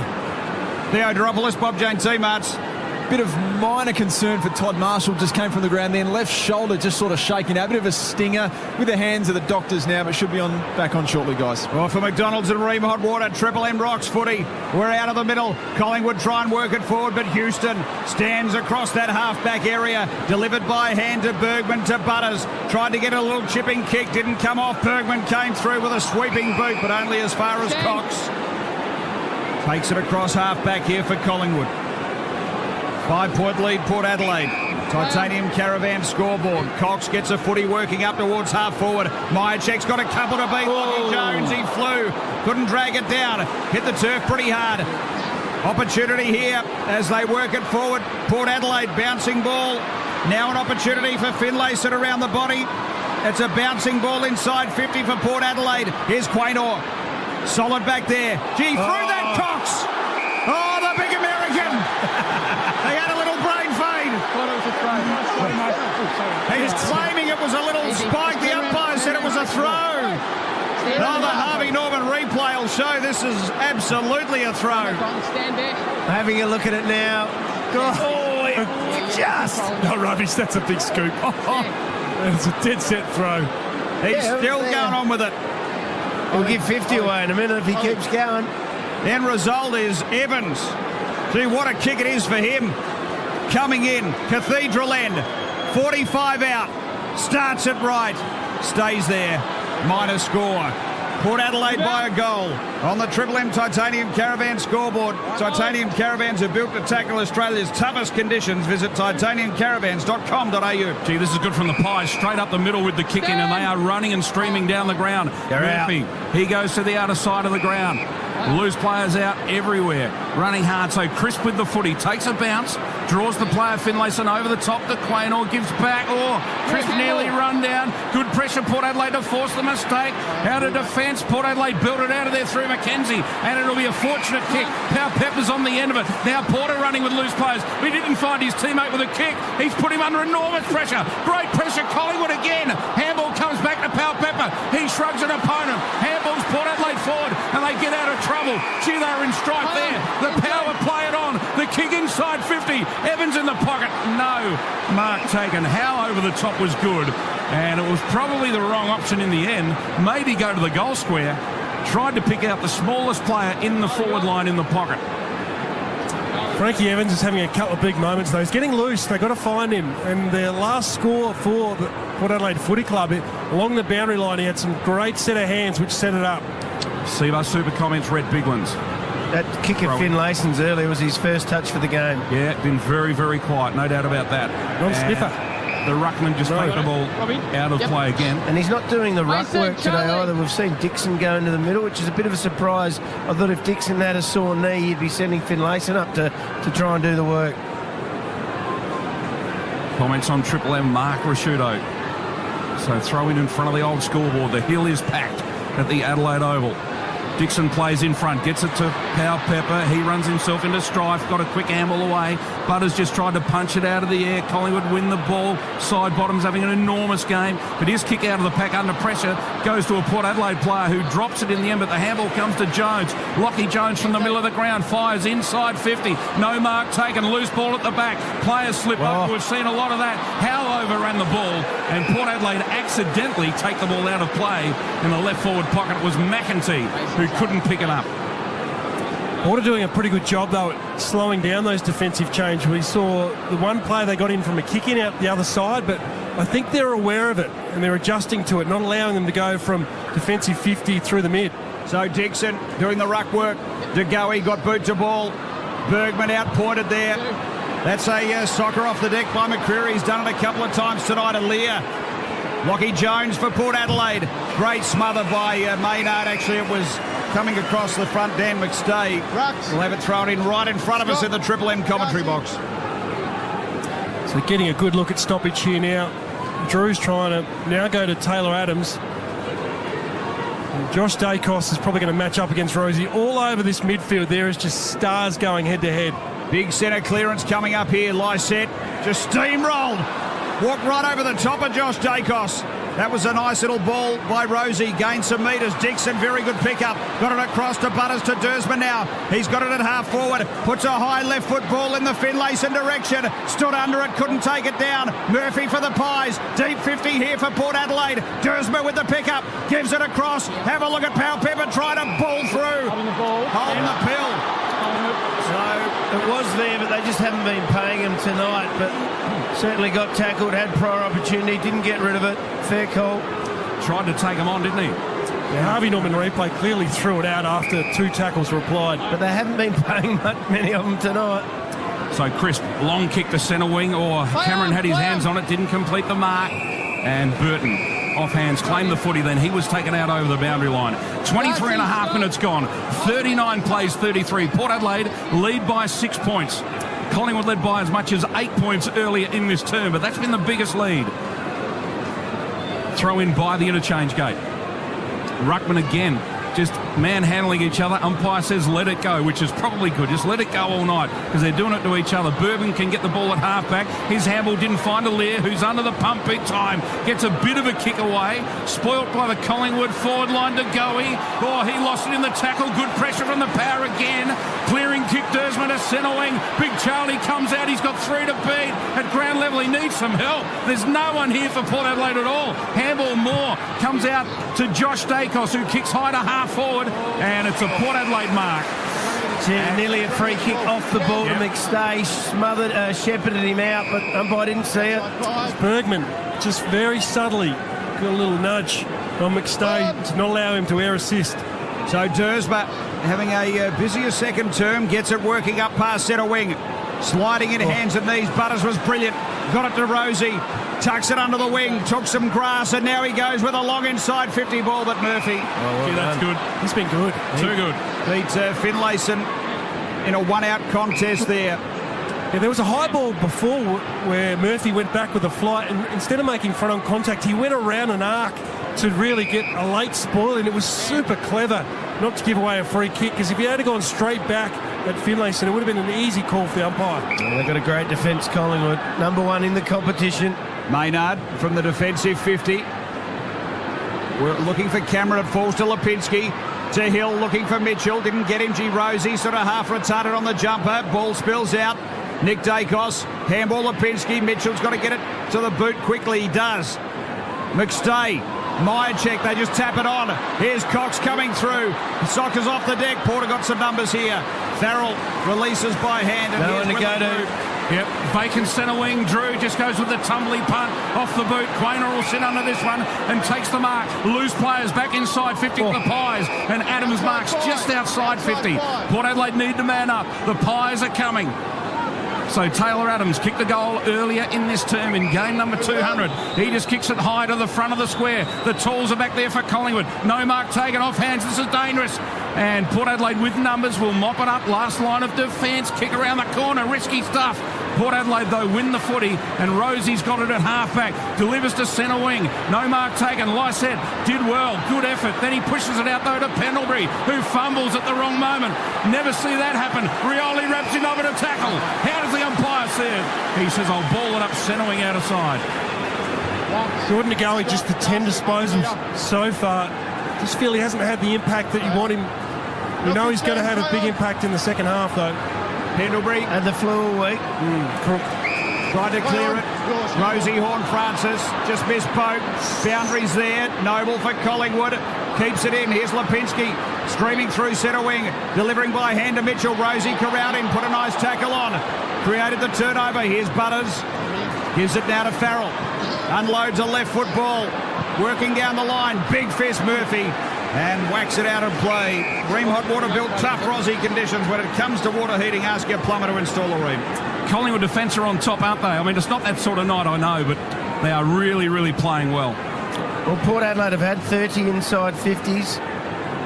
Collingwood only 21, so they have to stand up Collingwood's defence. Throw in on the outer side. In front, Cameron won the tap.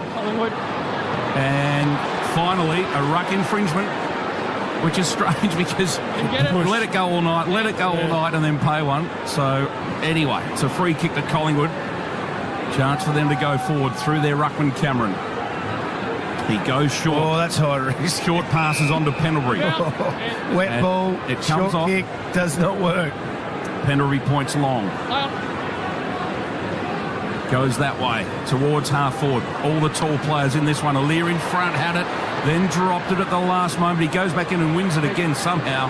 And his chip over the top is good. He finds Travis Boak. Boak plays on his outer. Handballed on his outside to Rosie, who handballs forward for Port Adelaide to Butters. The good players getting involved in this one, and then picks out Marshall at half forward, right on the 50. He wants to play on. Can he go back and kick this? He looks like he wants to give off, and he does. He chips it high to half forward. Willem Drew, good mark. Gee, that's a strong mark under pressure. Oh, he juggled it. He was getting hassled. He had to have 2 bites at it. And Willem Drew has pulled it in. Drew was there for an eternity. He had so much space. He set up, and Marshall had 2 looks at him, and then... And the ball hung in the air for an eternity. Yeah, and why didn't Dacos go to him? When it's his turn to defend, he wasn't there. And he was the one who got there at the end, but if he was there for ages... Willem Drew straight out in front. About 35 metres. Kick on its way. Goal umpire's moving. It's a minor score. So a chance gone begging. 6-4-40 Port Adelaide. Lead by 7. Pies are 5-3-33. Triple M Titanium Caravan scoreboard. Jack Crisp having a run, or having a spell, I should say, on the interchange bench with 14 disposals. 7 of those have been intercept possessions, and that's the defender in him coming out. Of course, he went from a defence to a midfielder, and he's been vital tonight on the Triple M Red Z lending stats. So Moore brings it back in, boundary line, and it's out of play. It's Cyber Safety Awareness Month at Harvey Norman, and we're giving you free $50 cyber safety voucher to use towards any cyber security product. T's and C's apply. They look after our Triple M Harvey Norman replay, of course. Throw in. Centre wing. Port lead it by 7 points as we tick toward half-time. De Goey got boot to ball. Farrell for Port Adelaide. Unloads one up towards half-forward. Quaynor again.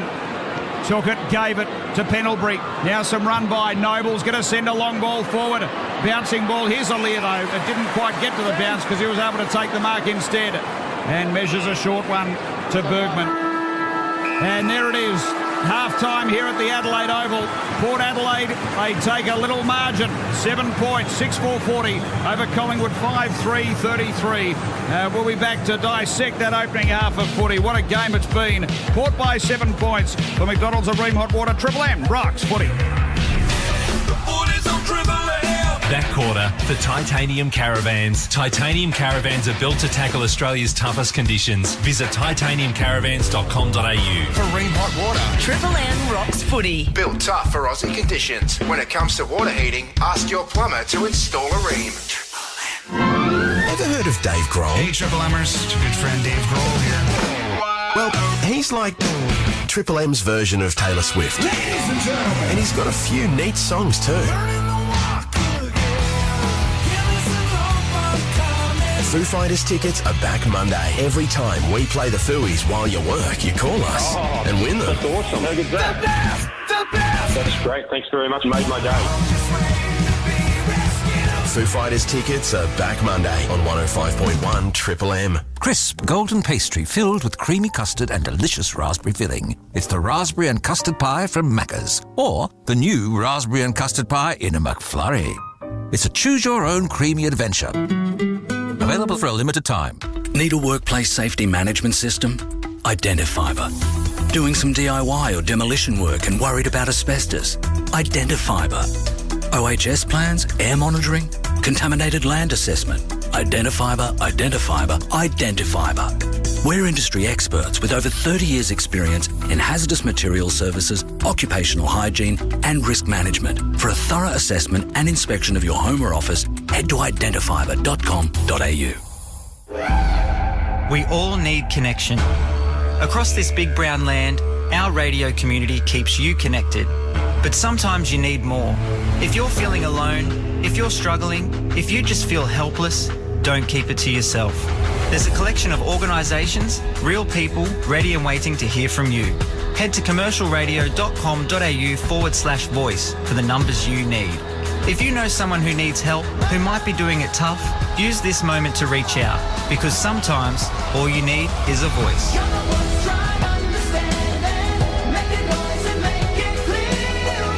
Head to commercialradio.com.au/voice. Major building projects for the trade or a DIY home reno. Robot Building Supplies is the Australian-owned family-run business you can trust. Robot's got it. Robot's product range is vast and world-class. And when it comes to product knowledge, Robot's got it. Next-day delivery in Metro Melbourne. Robot's got it. Over 70 years experience and reliability helping Melburnians. Robot Building Supplies. Notting Hill, Sunshine, Preston, Dramana, Pakenham, Coldstream and Darnham. robotbuildingsupplies.com.au. ROBOT, Robot Building Supplies. JB Hi-Fi is smashing prices on computers. Like $400 off a Dell notebook, crunched to $15.99. A whopping 35% off an ASUS laptop. And a Dell notebook tossed out for under $600. And a ridiculous 20% off HP computers. JB, you've done it again. Hello. Frank Walker from National Tiles. National Tiles constantly check and lock prices on many of our most popular tiles at more than 20% below the market. Every day of the year. Here's proof. Massively popular subway wall tiles, best market price $52. National Tiles checked and locked price $34.95. That's way more than 20% saving. Every day of the year. Only at National Tiles. This month at Repco, Auto Club members get up to 20% off store-wide. Save on oil, parts, car care tools and heaps more. Exclusions apply. Visit repco.com.au. Repco, driven by passion for 100 years. Shut up! The foot is on the radio! Triple M rocks footy. This halftime break for Mitre 10 Trade. Get in, get out, get on with it at Mitre 10 Trade. Half-time, what a game of footy. Port leaded by 7 points in the clash of the heavyweights at 6-4-40 the power. Collingwood a 5-3-33 for McDonald's and Ream Hot Water. Triple M rocks footy. Let's head to Mark Soderstrom, thanks to our friends at Channel 7, catching up at half-time with Scott Pendlebury. Scotty, obviously just got off the leash a little bit that second term, Port Adelaide. Yeah, it's obviously a really tight contest, isn't it? So, a lot of it's just contest work, who can get territory and then try and lock it in. Intensity from the sidelines looks like it is white hot at the moment. What's it feel like out there? Yeah, it's great fun. It's finals like, so we enjoy that and both sides are bringing it and it's been a lot of fun. Great stuff, Soda. Thanks to Channel 7 there. Scotty Pendlebury, Port lead it by 7 points. It's our half-time break for Mitre 10 Trade. Get in, get out, get on with it at Mitre 10 Trade. Rhett Biglands and Chris Dittmar, as we look back over this opening half of footy, extraordinary game we've seen. And Biggles, what have you made of it all so far? When Pendles was talking about that contest work, two aspects to that contest around the stoppage and then post-clearance contest, which actually Port Adelaide are doing pretty well at. So after that hack kick or the clearance work around the congested area, Port are providing the second and third contest there, and they're actually winning that department. But broken tackles are seriously costing the Pies at the moment. Port are running front on Adam to test the tackle and then keeping that ball alive. But then up the other end defensively for the Pies, Murphy in career best form at the moment. That's 10 spoils for him on the Triple M Red Z Lending stats. That's career high and really controlling the airways, bring it to ground. Their mids are working back a little harder, I feel, from a Collingwood point of view, to help out their defence. So that's a huge positive. They're going to need to maintain that in the second half, Dids. Because when you see a clash like this, it's the clash of the Titans for the moment. Anyway, they're the top two sides. The best players have come to play. Pendlebury, side bottom, I mean, they're veterans, but they're the best out there. Unbelievable. And for Port Adelaide, Butters and Rosie, we are seeing the best on show here. Hey, for Collingwood fans, I can tell you the Dacos brothers really haven't had an influence yet. Wait till they lift in the second half, and Port Adelaide are going to have their hands full. But I'm just loving the fact that the stars have turned up to play. Yeah, no doubt. And De Goey's doing his best. We know he's been crook all week, but just had the 11 disposals so far. You also see players stand up in games like this who have been underrated all year. Well, he's certainly not underrated anymore. Is that Quain, or is he? Oh, yeah. He's in All-Australian lock at the moment with the way he's going about his footy. He's had massive one-on-one contests across the back half of the ground for the Pies under enormous pressure and just thrived on it. Yep. Just walked away from tackles, taken huge intercept marks, and had a stack of the footy to go with it. 10 disposals running at 80% via foot. Look, we haven't seen a lot of goals, but I still think that Collingwood small forwards at one end are looking a lot more dangerous than Port Adelaide small forwards at the other end. Yeah, I'd agree with that. Is that a question mark more so over the small defenders for Port Adelaide? Because obviously Burn-Jones has been forward and back, but yeah. I feel the smaller defenders are getting beaten. They're a little more reactive to what the smaller forwards are doing for the Pies at the moment.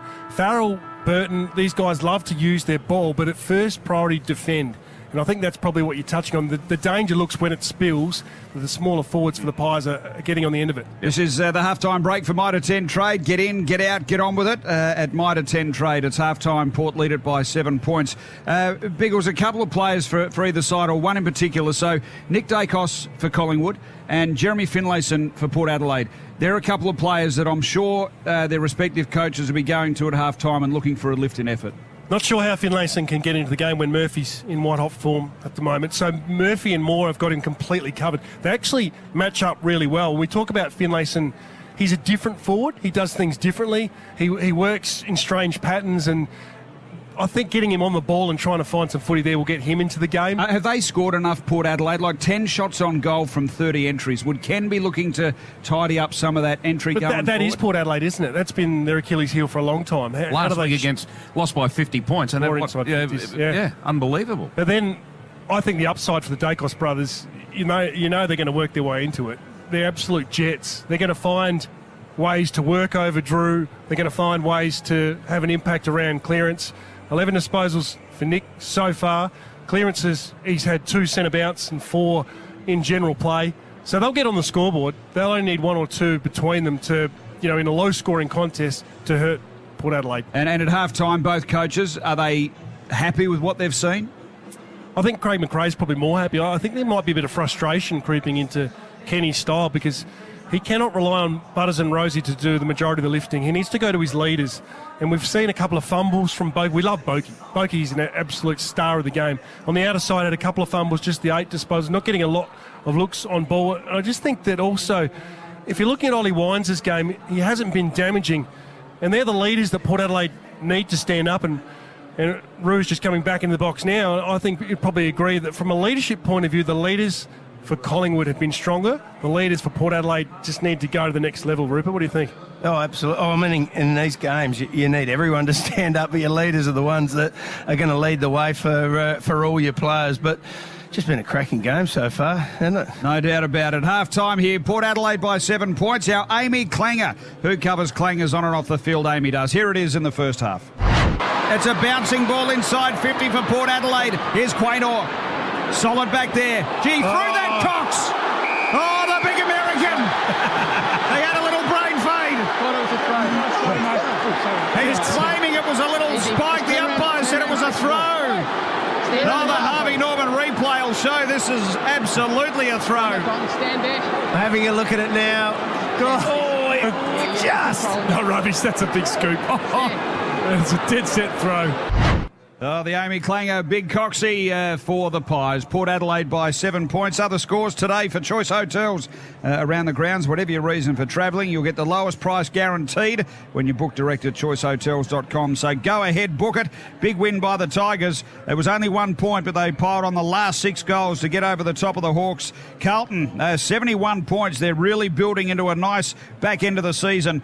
Brisbane by 11 points over the Cats. And the Swans lead the Dockers at the moment. They're in the third term there. They lead by 34 points. We've still got a big half of footy to come. Port Adelaide by 7 points for McDonald's and Ream Hot Water. Triple M rocks footy. That halftime break for Mitre 10 Trade. Get in, get out, get on with it at Mitre 10 Trade. For Ream Hot Water and McDonald's. Triple M rocks footy.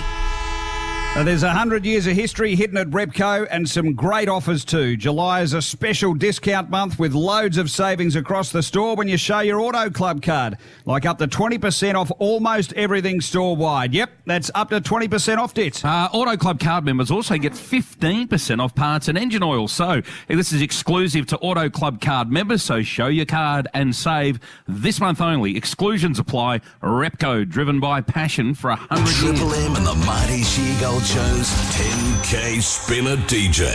Winning 10 grand is simple. All you have to do is identify 7 songs, and this could happen to you.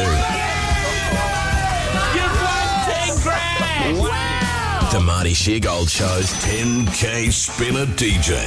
2 chances every morning. Your next shot is Monday at 7 a.m. on your home of good times and rock's greatest hits, Triple M. Crisp golden pastry filled with creamy custard and delicious raspberry filling. It's the raspberry and custard pie from Macca's, or the new raspberry and custard pie in a McFlurry. It's a choose-your-own creamy adventure. Available for a limited time. Steel Solutions, Houston speaking. Houston, we have a problem. Okay, what's happened? I'm doing a reno and my bricklayer needs some galvanised steel lintels in different lengths and sizes. Who would do that? Relax, mate. We've got all the steel you'll need and we'll cut it to the lengths you want. You only pay for what you need and you can get it delivered or pick it up. Houston, we don't have a problem anymore. That's kind of why they call us Steel Solutions. Steel Solutions. The steel you need when you need it. Sunshine, Bayswater and Springvale. steelsolutions.com.au. Folks, hot water for your home is a long game.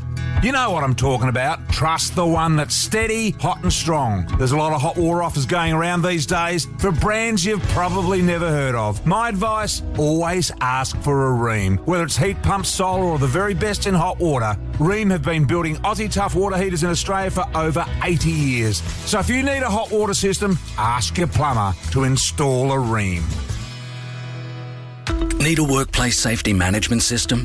Identifiber. Doing some DIY or demolition work and worried about asbestos? Identifiber. OHS plans, air monitoring, contaminated land assessment. Identifiber, Identifiber, Identifiber.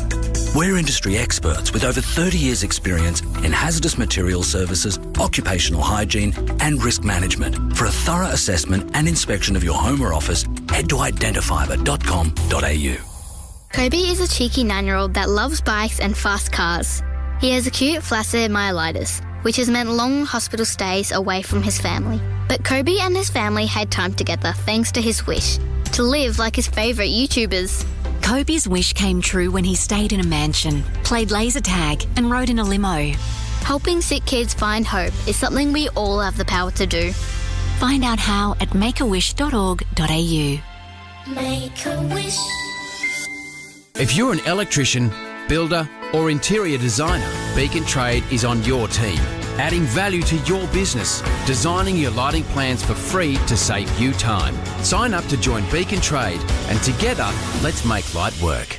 Hi, bank. Hi, I see your home loan has a bonus. Yep, an enticing cash back. Awesome. And you get bonus fees. That's not a bonus. Oh, it is for us. I don't want bonus fees. Well, we got to make back the cash from the cashback. So hold on, I'm giving you back all the cash in fees? No! It adds up to way more. But yeah, you get the idea. Switch to a new kind of lender righting the wrongs of home loans. Go to athena.com.au to save time, money and sanity. Athena, love us and leave us. Shut up! The foot is on the radio! Triple M rocks footy. This quarter for Beacon Trade. Beacon Trade's here to partner with your business by designing your lighting and electrical plans for free. Beacon Trade, let's make light work.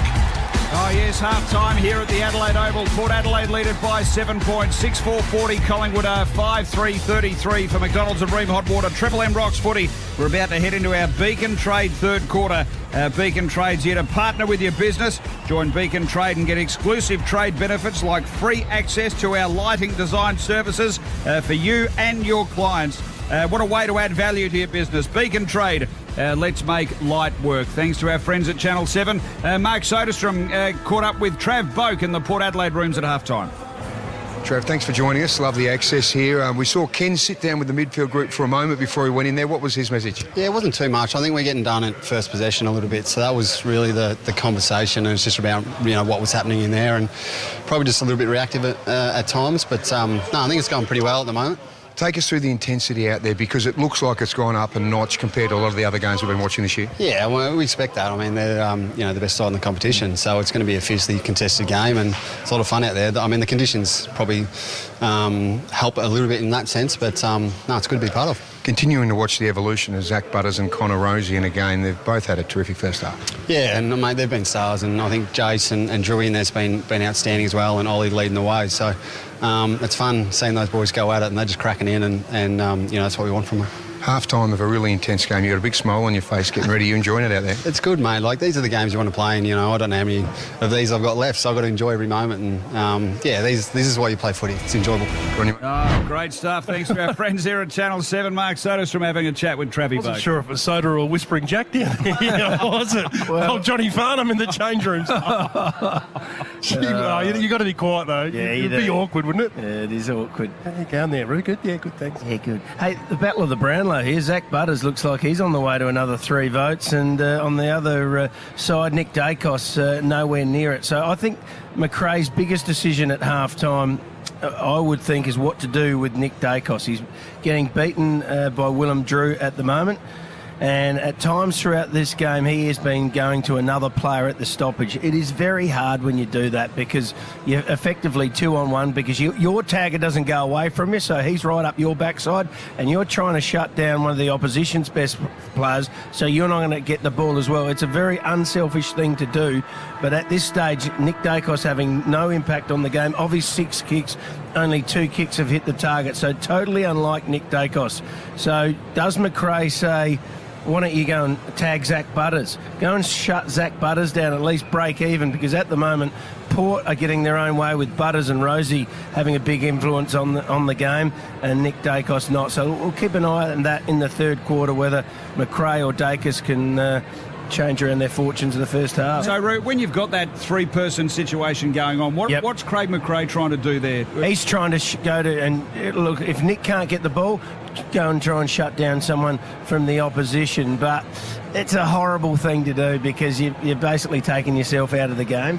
And you know you're not going to get much of the ball. So the other side sometimes when you do that, you hope your tagger will drop off. But Willem Drew's not dropping off. He's got one job tonight, and that is shut down Nick Dacos. How often do you see a tagger or a run with player, though, then try and hit the scoreboard because the opposition player lets him loose? He had 2 shots on goal, Yes, Willem Drew. That's right. It's crazy, isn't it? And he was there on his own for an eternity, you called it, and Nick Dacos still didn't get to him. So Nick needs to tidy up on that a little bit.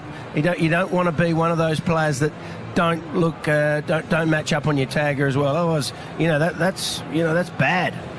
Look, just a little coaching thing. I've raised this many weeks, and I'll keep doing it. But Rosie starting on the bench for Port Adelaide at the start of this term. In a game like this, surely you've got to win the first clearance, don't you? Start of the third term, and have your guns out there. Well, I know it's a long game, but I don't like it. Dacos is starting on the bench as well. Don't like it. Dacos. So don't like it. To perhaps shake tag or. Well, it can be with Dacos. Take the sting out the game. He started on the bench. Yeah. They move it around. Yep. Players take up their positions. And then he can run out there, Ditz, and then the opposition won't know where he is for a while. So yep, fair enough. For McDonald's and Ream Hot Water, third term to get underway at the Adelaide Oval. It's Port Adelaide by 7 points underway. And Lyset belts it forward. Power Pepper on the end of it. He scored the first at the start of the game, and he gets the first touch in this third quarter, but Collingwood repel and soccer it back to the middle. Big tackle applied. Port win the ball again. Maynard goes in hard. He applies the tackle. Umpire says, I'll have it, and it's in the middle of the ground. So first soccer Dit's first soccer off the second half off the ground. This has had an extraordinary amount of soccers off the ground this game due to the weather. All right, now the umpire let it go for the whole first half, these two ruckmen, and this time he's picked out a free kick to Lyset for hanging on. So are the umpires going to change their ways? The kick inside 50, no mark taken off hands. Collingwood win the footy at half-back, and the umpire says, I'll have it. He's going to come in. Power Pepper tackles, and it was the big ruckman Darcy Cameron who won the ball. Charlie Dixon to do the ruck work in opposition to him. Cameron wins it down to Rioli. Rioli, quick kick forward, playing in front, touch play on. Marshall hands off, open goal, Port Adelaide. Evans gets the first of the third term. Marshall had taken the mark, the umpire, and Port Adelaide end up with the goal. What's up, Brett Bigland? Have a look on the Harvey Norman replay. The biggest throw you've ever seen from Marshall after the touch play on. Left hand, no handball. That's what Moore's going bananas over. Yeah, the Collingwood defenders were remonstrating. So keep an eye on this. I know it's radio, but we'll watch the Harvey Norman replay.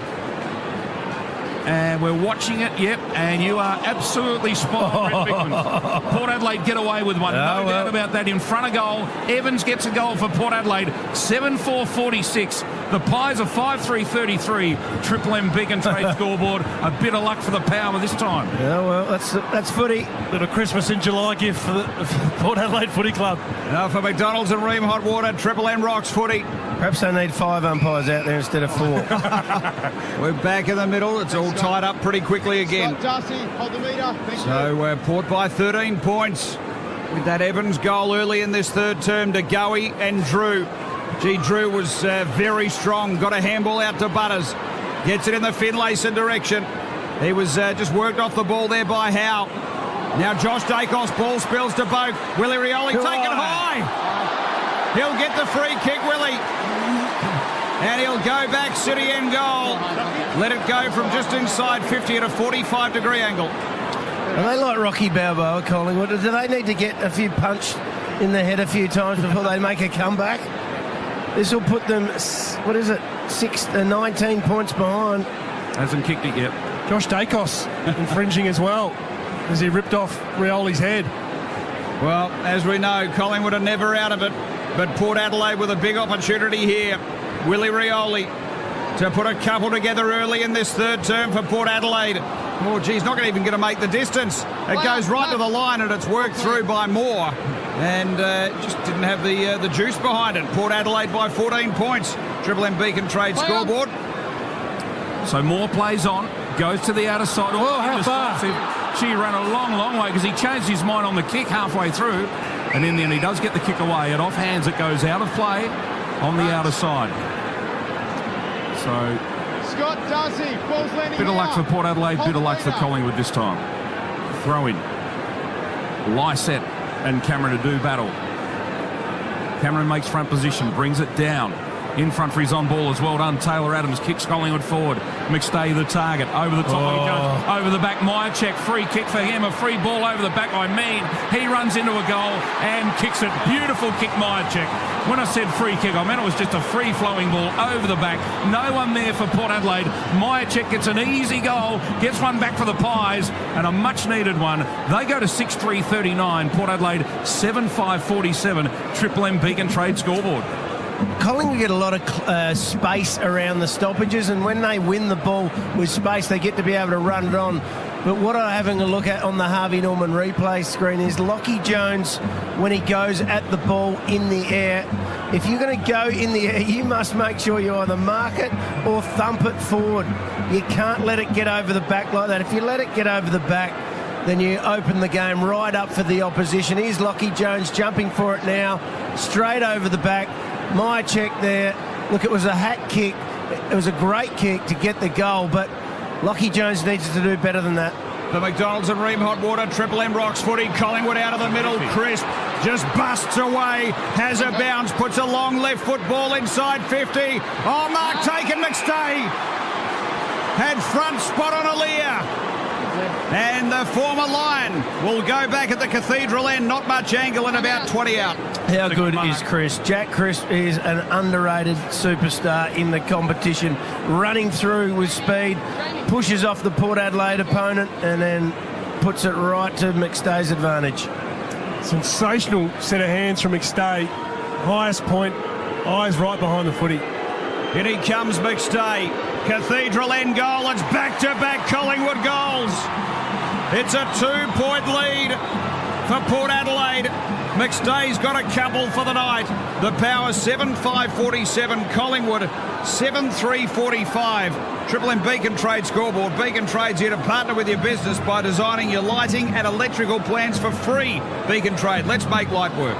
Great, Jack Cruz. He's a star. 200 games for Collingwood tonight as well. He played a few for Brisbane before that, but he's a gun player in a very deep, star-studded midfield.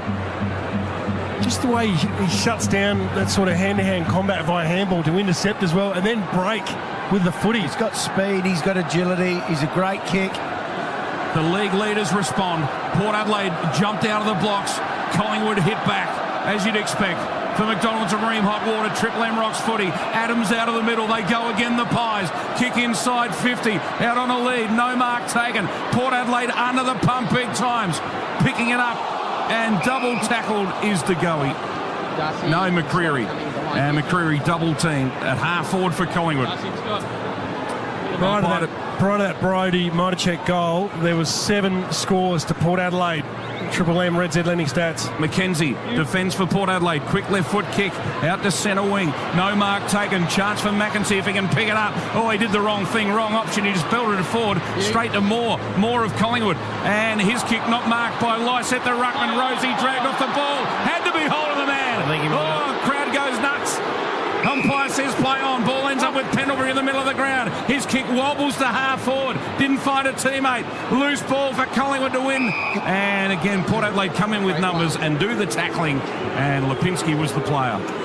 Connor Rosie just needs to be careful about playing for free kicks a little bit at times. I think he tried to milk that one. The umpire didn't buy it. Oh, Houston fumbles at half-back. Couldn't pick it up. Adams tackled him. Umpire to ball it up right on the 50 for Collingwood. Big moment in this game, isn't it? Collingwood have just come out of the blocks. Lysette, Cameron. Ball came down to Lipinski. He lost it. Houston picks up for Port Adelaide. Quick kick to the outer side. Well done. Coming out to take the mark, Finlayson, who we have not sighted tonight. It's his second disposal. So Finlayson kicks long, goes to half forward. No one's watching the ball. Everyone's got their back to it. Rioli off hands was pretty good. Chips it inside 50. And the mark has been taken by big Charlie Dixon. Huge kick coming up for Chuck. Straight out in front.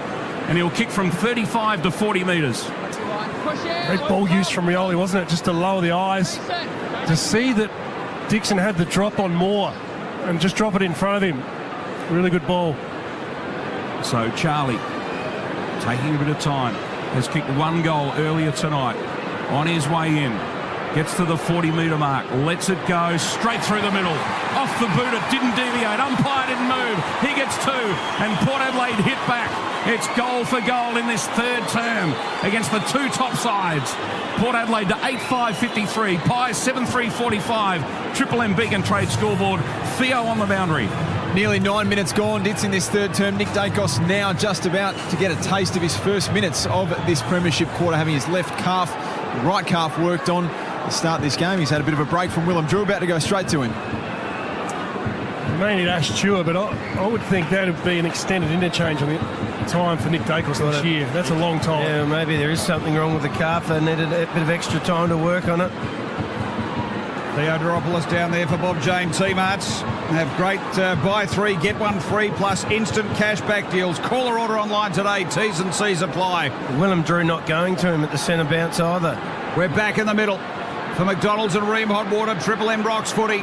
Port Adelaide with a steadier through Dixon. He's got a couple for the night. Now that's socket to the line by side. Oh, Bobby Hill's been pushed into the third row.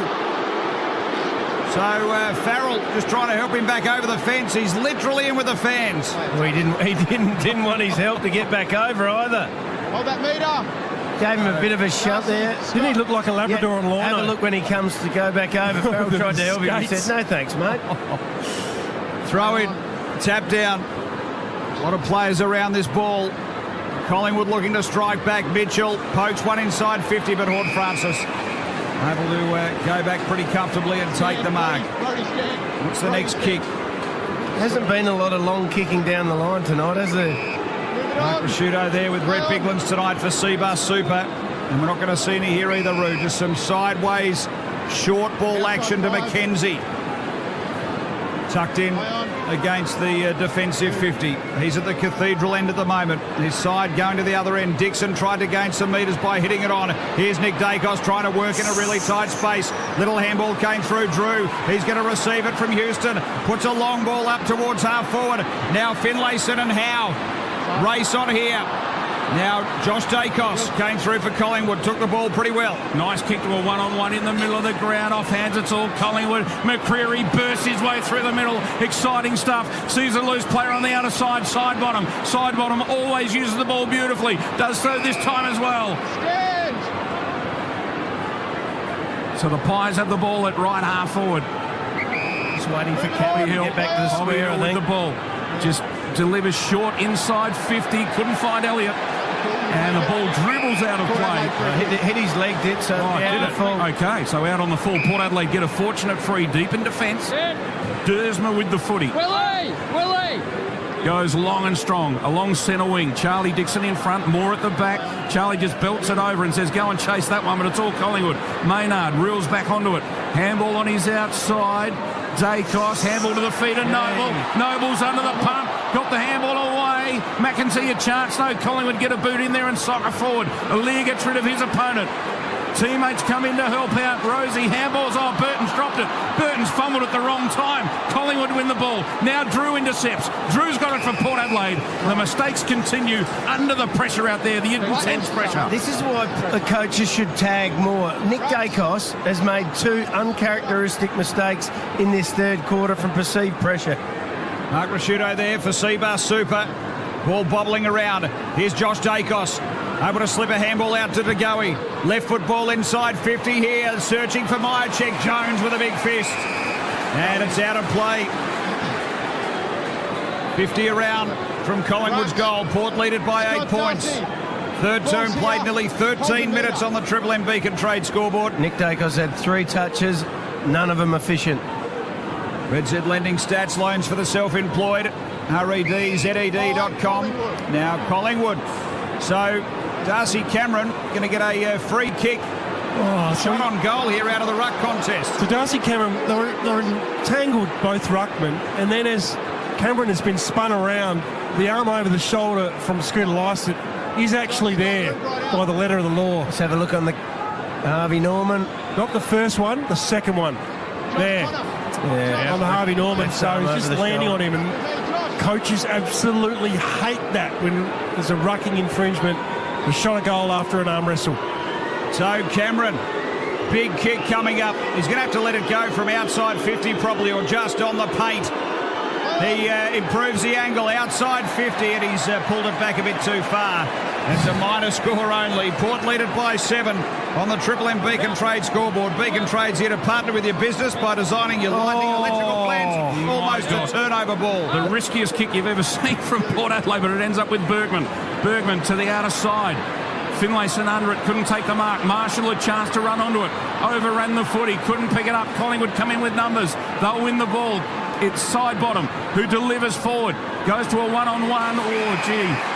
Jones, little hands in the back, but the umpire said fair enough. Lockie Jones marks at half-back for Port Adelaide on the outer side of the ground.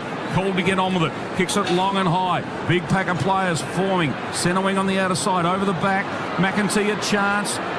Tried to push it forward, did well. Big Charlie comes out, he fumbled, allows Moore to come through. Moore gets it to Noble. Collingwood should be out of trouble now, and you know they are because Pendlebury's got it, and he uses the ball beautifully. Oh, Noble's dropped the ball on the end of a handball. He's dropped it from Chris. Port Adelaide a chance. They just soccer forward accidentally towards the 50. Collingwood pick it up. They want the boundary line, and they get it. How does he see this one? Umpire says throw it in. For risking handball to the boundary line, but there was a teammate standing there, so fair enough, and they'll throw it in.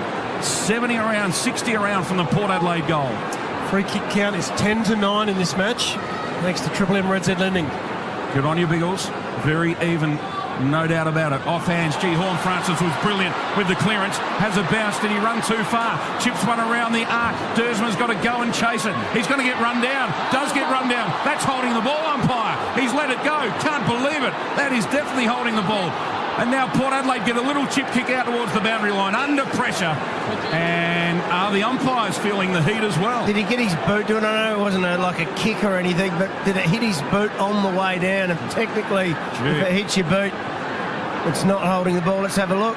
No, he missed it. Totally missed it. You've got to pay those. The Harvey Norman replay there. Bit stiff again. The Pies on that occasion. Nick Dacos under all sorts of heat. Got it to Mitchell, now to Pendlebury. Tried to step through. Under heat, released the handball. Houston chopped it off. Tumbles one inside 50 for Port Adelaide. Sweeping on it. Butters can't pick it up. Marshall ground level is wrapped up strongly by Howe. He got a handball away though. Here's Horn Francis, 65 from home. Squaring sideways ball. Gets Dersma. 60 from home here for Port Adelaide. They lead it by 7 points, the Power. Played nearly 16 minutes or just over in this third term. Dersma, he rakes a long one in there, right to a dangerous spot. Big fist, boundary line, side bottom. Is he going to run it out? He's taken out by McEntee. We'll have it tossed in. City end, 25 around from the Power's goal. They lead it by 7 points on the Beacon Trade scoreboard. Port Adelaide deep into attack, left forward pocket, going towards the big Riverbank stand at the Adelaide Oval. Throw in, Charlie Dixon, Darcy Cameron. Ball comes down in front. Butters ran too hard, went too early, allowed Collingwood to clear the ball. Handball to Mitchell. Another one out wide. Dacos starting to get into the game. Finds McStay at centre wing. No, dropped the mark. He had it and dropped it over the boundary line. Rucks. And they'll throw it in on the outer side as Collingwood threatened to go away there. Just saw a Port Adelaide supporter, one row back, give McStay the bird. God. That's a friendly wave. You wouldn't have thought that, would you? Welcome to Adelaide. Just a friendly gesture in that one. Cameron too strong in the ruck. Double hands it down in front. Port win it at ground level. Who'd have thought, eh? So welcoming. That's right. Scott Darcy. Immediately tackled. Geez, they're packed in. The hill is absolutely chockers. Saturday night. Collingwood get a clearance. Pendlebury on the receiving end. Kicks it forward quickly. Aaliyah, beautifully done, but dropped the ball on the way down. Elliott comes through looking dangerous. Gets a handball away under the pump. Coming through Horn Francis. Went to ground at the wrong time. Handball comes out of the pack to side bottom. He's wrapped up by Dersma. You can hear what the crowd want, but the umpire says quite rightly that was held to him. No prior. Blood rule, Collingwood. So someone to go off here. Cameron. Ruckman Darcy Cameron to go off. Not in a hurry. Taken plenty of time. He's just walking from the other side. Now breaks into a jog. So there'll be a lull in proceedings. So Port Adelaide 8-5-53. Collingwood 7-4-46. It's been 2 goals, 1 each for the quarter. Both have had 7 inside 50s.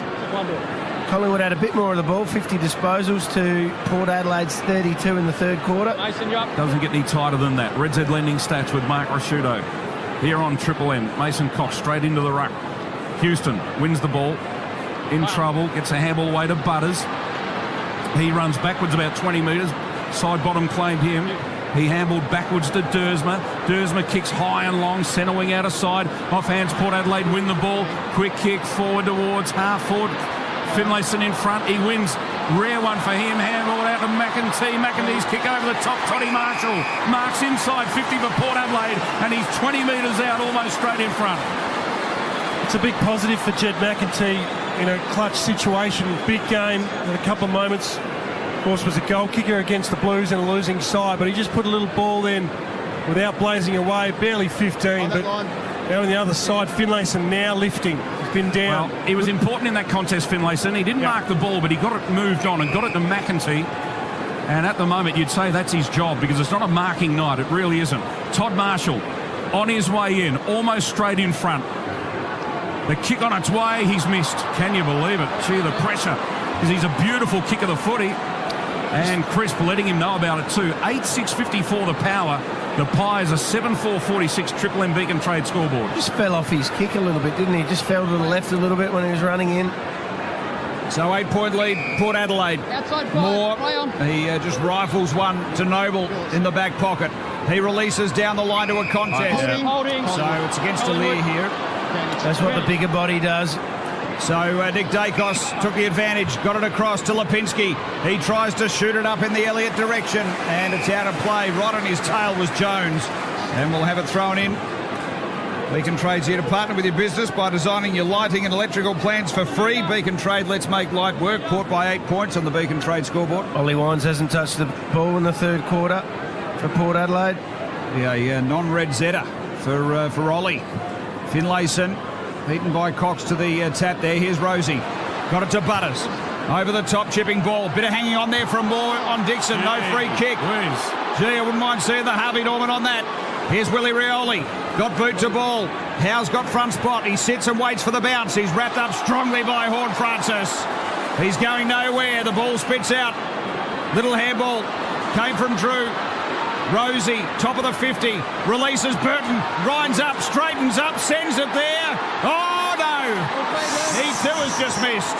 That was his first touch for the quarter as well, Burton. A minor score, Port by 9 points, Triple M Beacon Trade scoreboard. It is at a fast pace this game. They're getting straight on with it. Quaynor goes to the outer side with a big kick. That's a huge mark.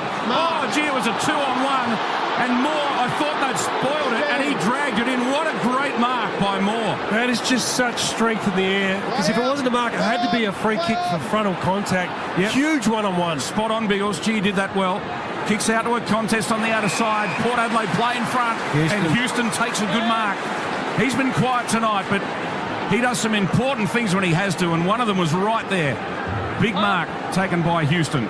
So centre wing on the outer side, kicks it long. Big Charlie goes early, no mark taken, and off hands. It spills out of play, and they'll throw it in front of the Mark Rasciuto grandstand.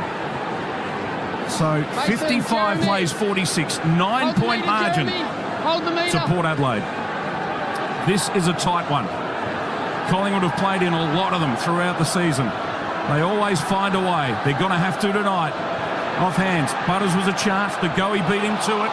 He shrugged one tackle, then didn't beat the next one. Yep, he lost the ball in the tackle. Collingwood soccer it out of play on the full anyway. It'll be a Port Adelaide kick on the outside. Centre wing. Keep moving. Ryan Burton, the kicker. Goes with the drop punt long. Dixon in front, Mason Cox in front. No mark taken. Off hands, Port Adelaide win the ball. Finlayson handball to a teammate, put him under the pump, Evans. And they're blazing away, Port Adelaide. Just need to settle for the moment because they're getting shots at goal. This one's out on the full. Reprieve for Collingwood. Mason Cox got his big mitts to it. Just needed to hold on to that one and allowed Port Adelaide to have a shot on goal. Seabus Super making hard work pay off. Mark Rasciuto there. A nice ball in the end by Maynard to Howie. They want to take the corridor on. There's a run from behind. Tackle Finlayson. Actually, Horn Francis. Big tackle. Look at Maynard. Thank you. Right out. He just didn't hear the footsteps.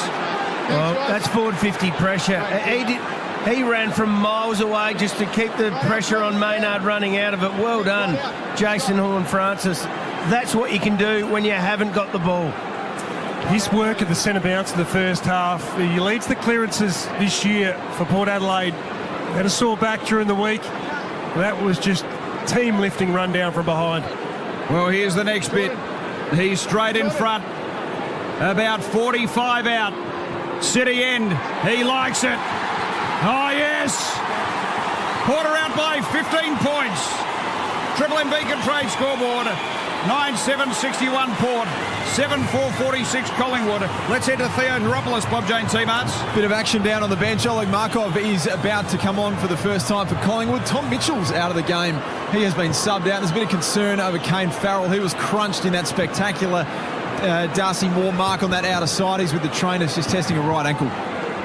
So they're going for speed, Collingwood. They want to get a bit more run in. Ollie Markov, he's a line breaker. He can run hard. Mitchell and in and under, so a complete different type of player. Collingwood have got enough midfield balls to get the job done in tight. They want to break the ground. They want to move the ball faster. See if he can do something. He's going to go straight to Willie Rioli, try and get some run off half-back. For McDonald's and Ream Hot Water, Triple M Rocks footy. Finlayson took it out of the middle. Kicks to half forward for Port Adelaide. Important ball to win. Powell Pepper couldn't pick it up. Murphy was good for Collingwood. He just wrapped it up, sat on it. And they'll ball it up centre half forward for Port Adelaide. The Power by 15 points late in this third term. Ball up at centre half forward for the Power. Dixon plays in front. Didn't win the tap. Markov into the fray already. He's in there. And another ball up. Gee, another goal will make it really tough now. 4 minutes to go in the third quarter. Big goal.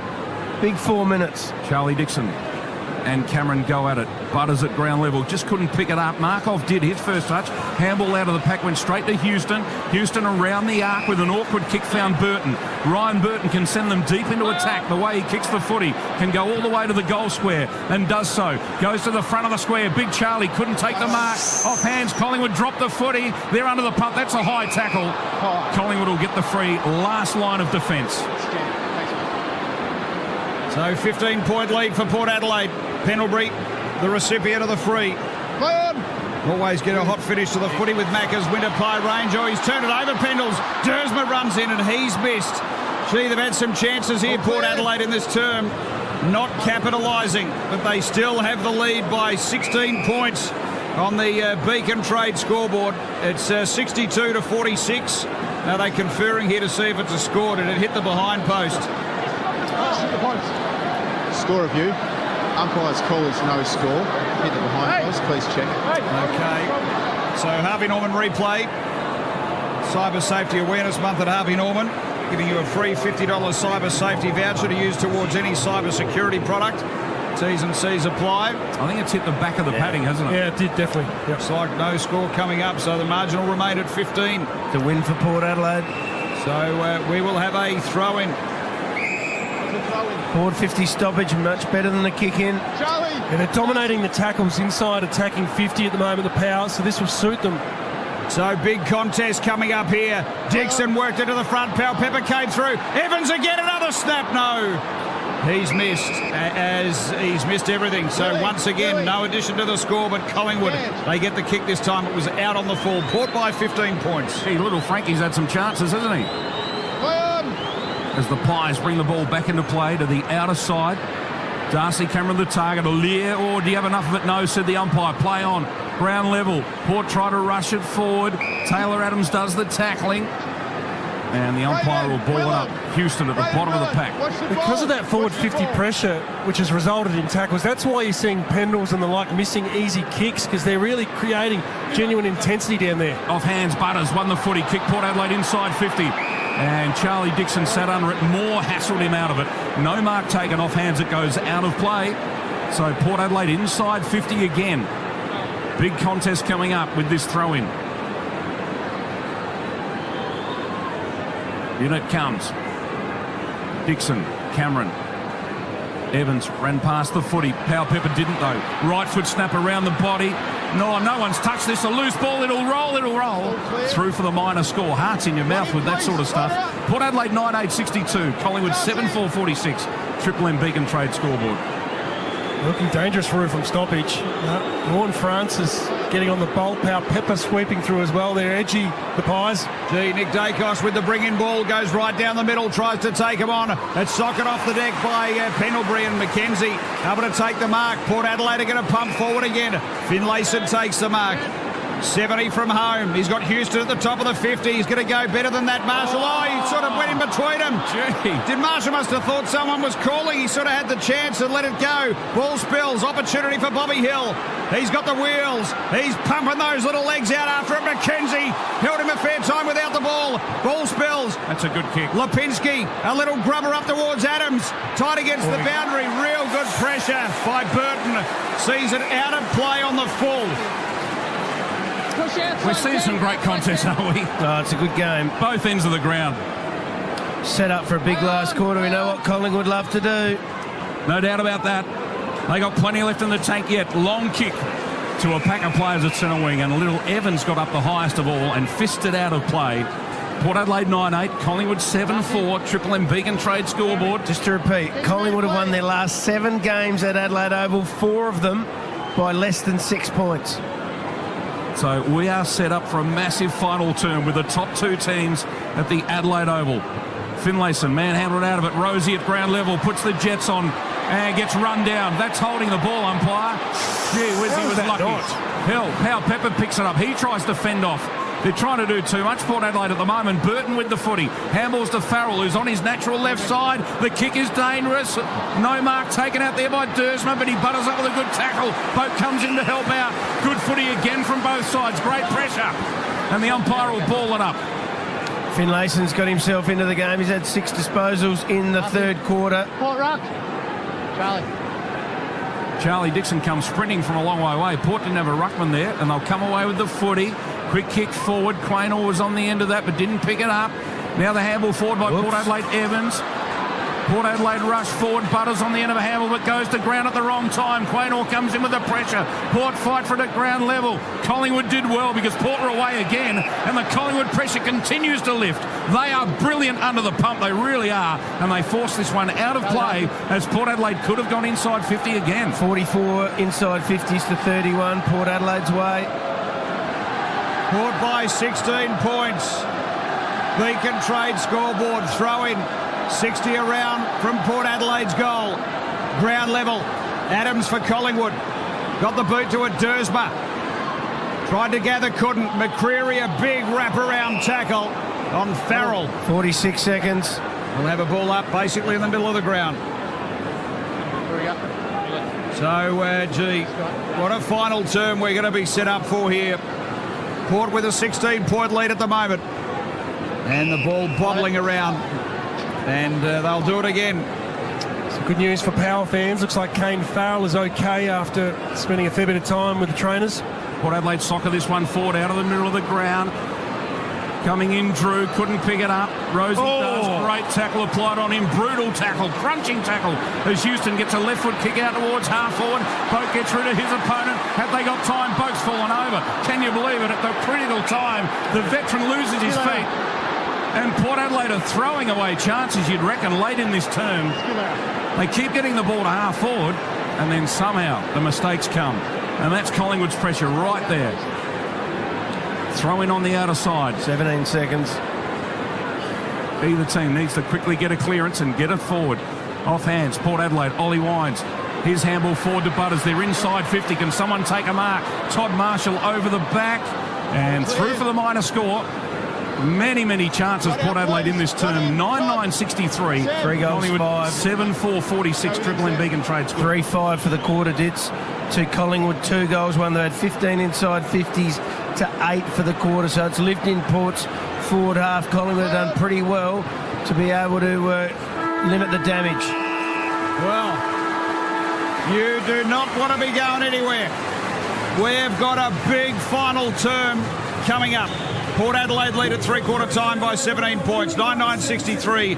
Collingwood 7-4-46 for Choice Hotels around the grounds. The Swans lead by 29 at the moment over the Dockers. They're in the final term there. Earlier today it was Brisbane by 11 over the Cats. Carlton by 71 over the Eagles, and the Tigers home by a point with the last 6 goals. An amazing finish there over the Hawks at the Triple MCG. Three-quarter time here at the Adelaide Oval. We've got a big final term to come your way. Port by 17 points. The McDonald's and Ream Hot Water Triple M rocks footy.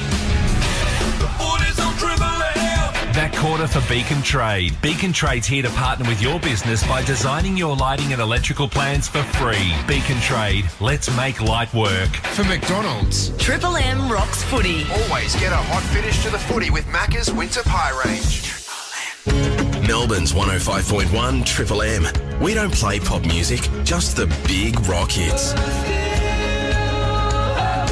Songs you know and love now as much as the first time you heard them.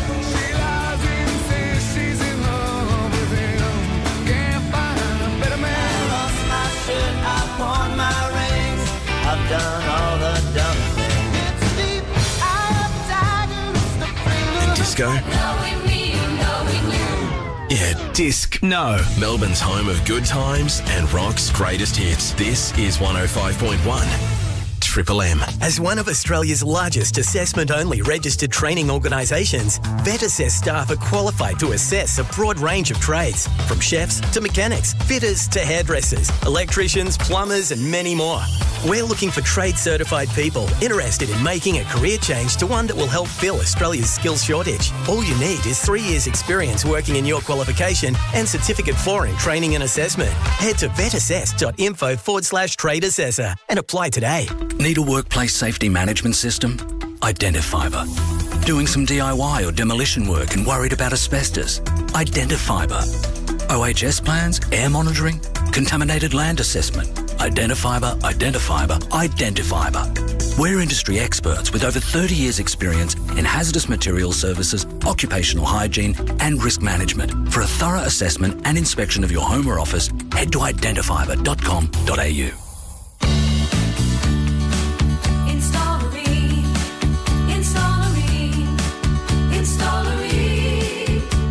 For the hottest of hot water you've ever seen. Ream comes on steady, hot and strong.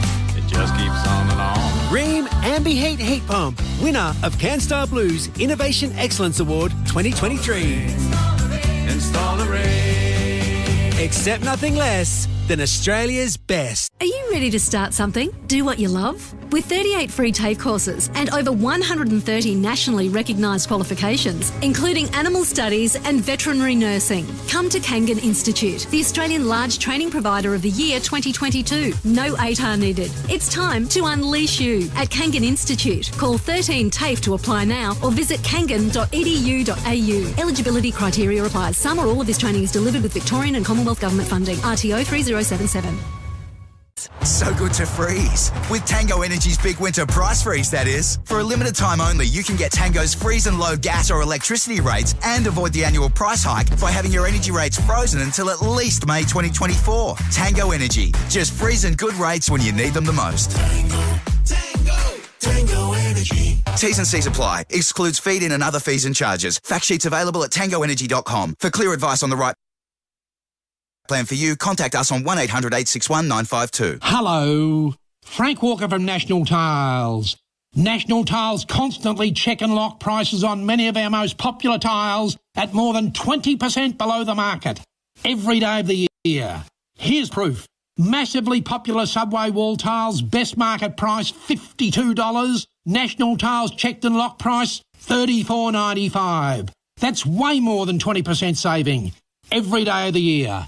Only at National Tiles. Dan Murphy's July catalogue is out now. Discover over 150 exclusive offers, incredible value bundle deals and loads more for My Dan's members. Not a member? Join for free today at danmurphys.com.au. But hurry, offers end Wednesday, August 2. Choose to drink wise. Conditions apply. Shut up! The footy's on the radio!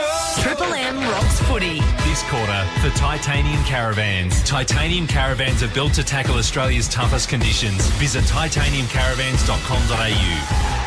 Saturday night footy, top of the table clash. The Power by 17 points at three-quarter time. 9-9-63. Collingwood 7-4-46 for McDonald's and Ream Hot Water. Triple M rocks footy. Ream Hot Water built tough for Aussie conditions. When it comes to water heating, ask your plumber to install a Ream. Rhett Bigland's Mark Rasciuto, the third quarter. What did you make of it? Well, Port Adelaide won the quarter, didn't they? They had more inside 50s, more scoring shots. They're unlucky not to be further ahead. They did blow a few chances going forward, which might come back to hurt them. It might not. Who knows what Collingwood are going to do in the last quarter. But if you have a look back on history, I think the prediction is they're going to come hard. Can they do it away from home again? As I said, they've won their last 7 games here, 4 of them by less than a goal. So let's see what they can do in this last quarter against Port Adelaide. Normally tackles probably don't influence the outcome of a game because it could mean that you're second to the footy, but the tackles had a huge impact in that quarter, particularly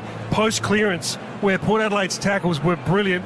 And at stoppage as well, they got a goal from Jason Horne-Francis running down a tackle from behind, and all their forwards. That was a great goal. They all got involved with the tackle and pressure count, and really Collingwood's defence started to second-guess themselves. They had twice as many tackles in that third quarter, 26-13. And your point about Mitchell being sub for Markov, who I think is a really interesting one. The speed that now brings for Collingwood, you just get the feel they're going to take it on with this 17-point deficit. And a strange move too. Willem Drew not going to Nick Dacos in this second half. I wonder whether they'll regret that in this last quarter. Very good question, Mark Rasciuto. We are all set for this final term. The top 2 teams have not let us down. They haven't disappointed. This has been a cracker of a game. Final term to get underway for McDonald's and Ream Hot Water. Triple M rocks footy. Lysette and Cameron go at it. Cameron probably got the better of it. Collingwood win the ball at ground level. Drew does the tackling. Dacos in there, wins it. Yeah, very clever. Got the handball away. Great evasive skills. Got it to Noble. Noble's high long kick to full forward. Lockie Jones went with the fist instead of marking this time. Gets it out towards the boundary line. And the ball dribbles out of play. Collingwood into attack first in this final term. A throw in right forward pocket. I'm going to say it again. I think this is absolutely crazy that Willem Drew is not going to Nick Dacos. Well, he did such a good job in the first half. Throw in. Cameron front position. Brings it down beautifully. Myercheck, his kick smothered. Gee, looked dangerous though. And good defensive work this time, Port Adelaide. And again, the ball cannons out of play off the Port Adelaide defenders. Another throw in, right forward pocket. So Willem Drew's going to De Goey. You got Nick Dacos next to Connor Rosie. Big questions being asked by Mark Rasciuto. The throw in. Cameron fights hard for it. It comes to Dacos. It ends up with Crisp. He's flung in a tackle. Spun around, I should say. It ends up with side bottom. He has a kick at goal. I think he's kicked it. The first of the final term to the Pies. Side bottom, a left foot kick out of the pack. And that's a good goal to start this final term. And Collingwood go to 8-4-52. Port Adelaide 9-9-63. Triple M Titanium Caravan scoreboard. Who set that goal up? Dacos. Nick Look Dacos. Beautiful hands. Handball over the head, left hand. He's now not getting tagged. When you get a tagger taken off you, what do you think you say? You effing beauty. That's what you say when you're out there. Yep. Nick Dacos would be running around now going, I am going to towel these blokes up and make them pay for dropping the tag. Well, what an insight there from Mark Rasciuto. He had plenty of them run with him in his day. And He said it before it started, and it's resulted in a goal for McDonald's and Ream Hot Water. Triple M Rocks footy, margin back to 11 points, Port. Here he is again, Dacos. He just about took that. It actually spilled to Rosie. Advantages paid inside 50. Finlayson.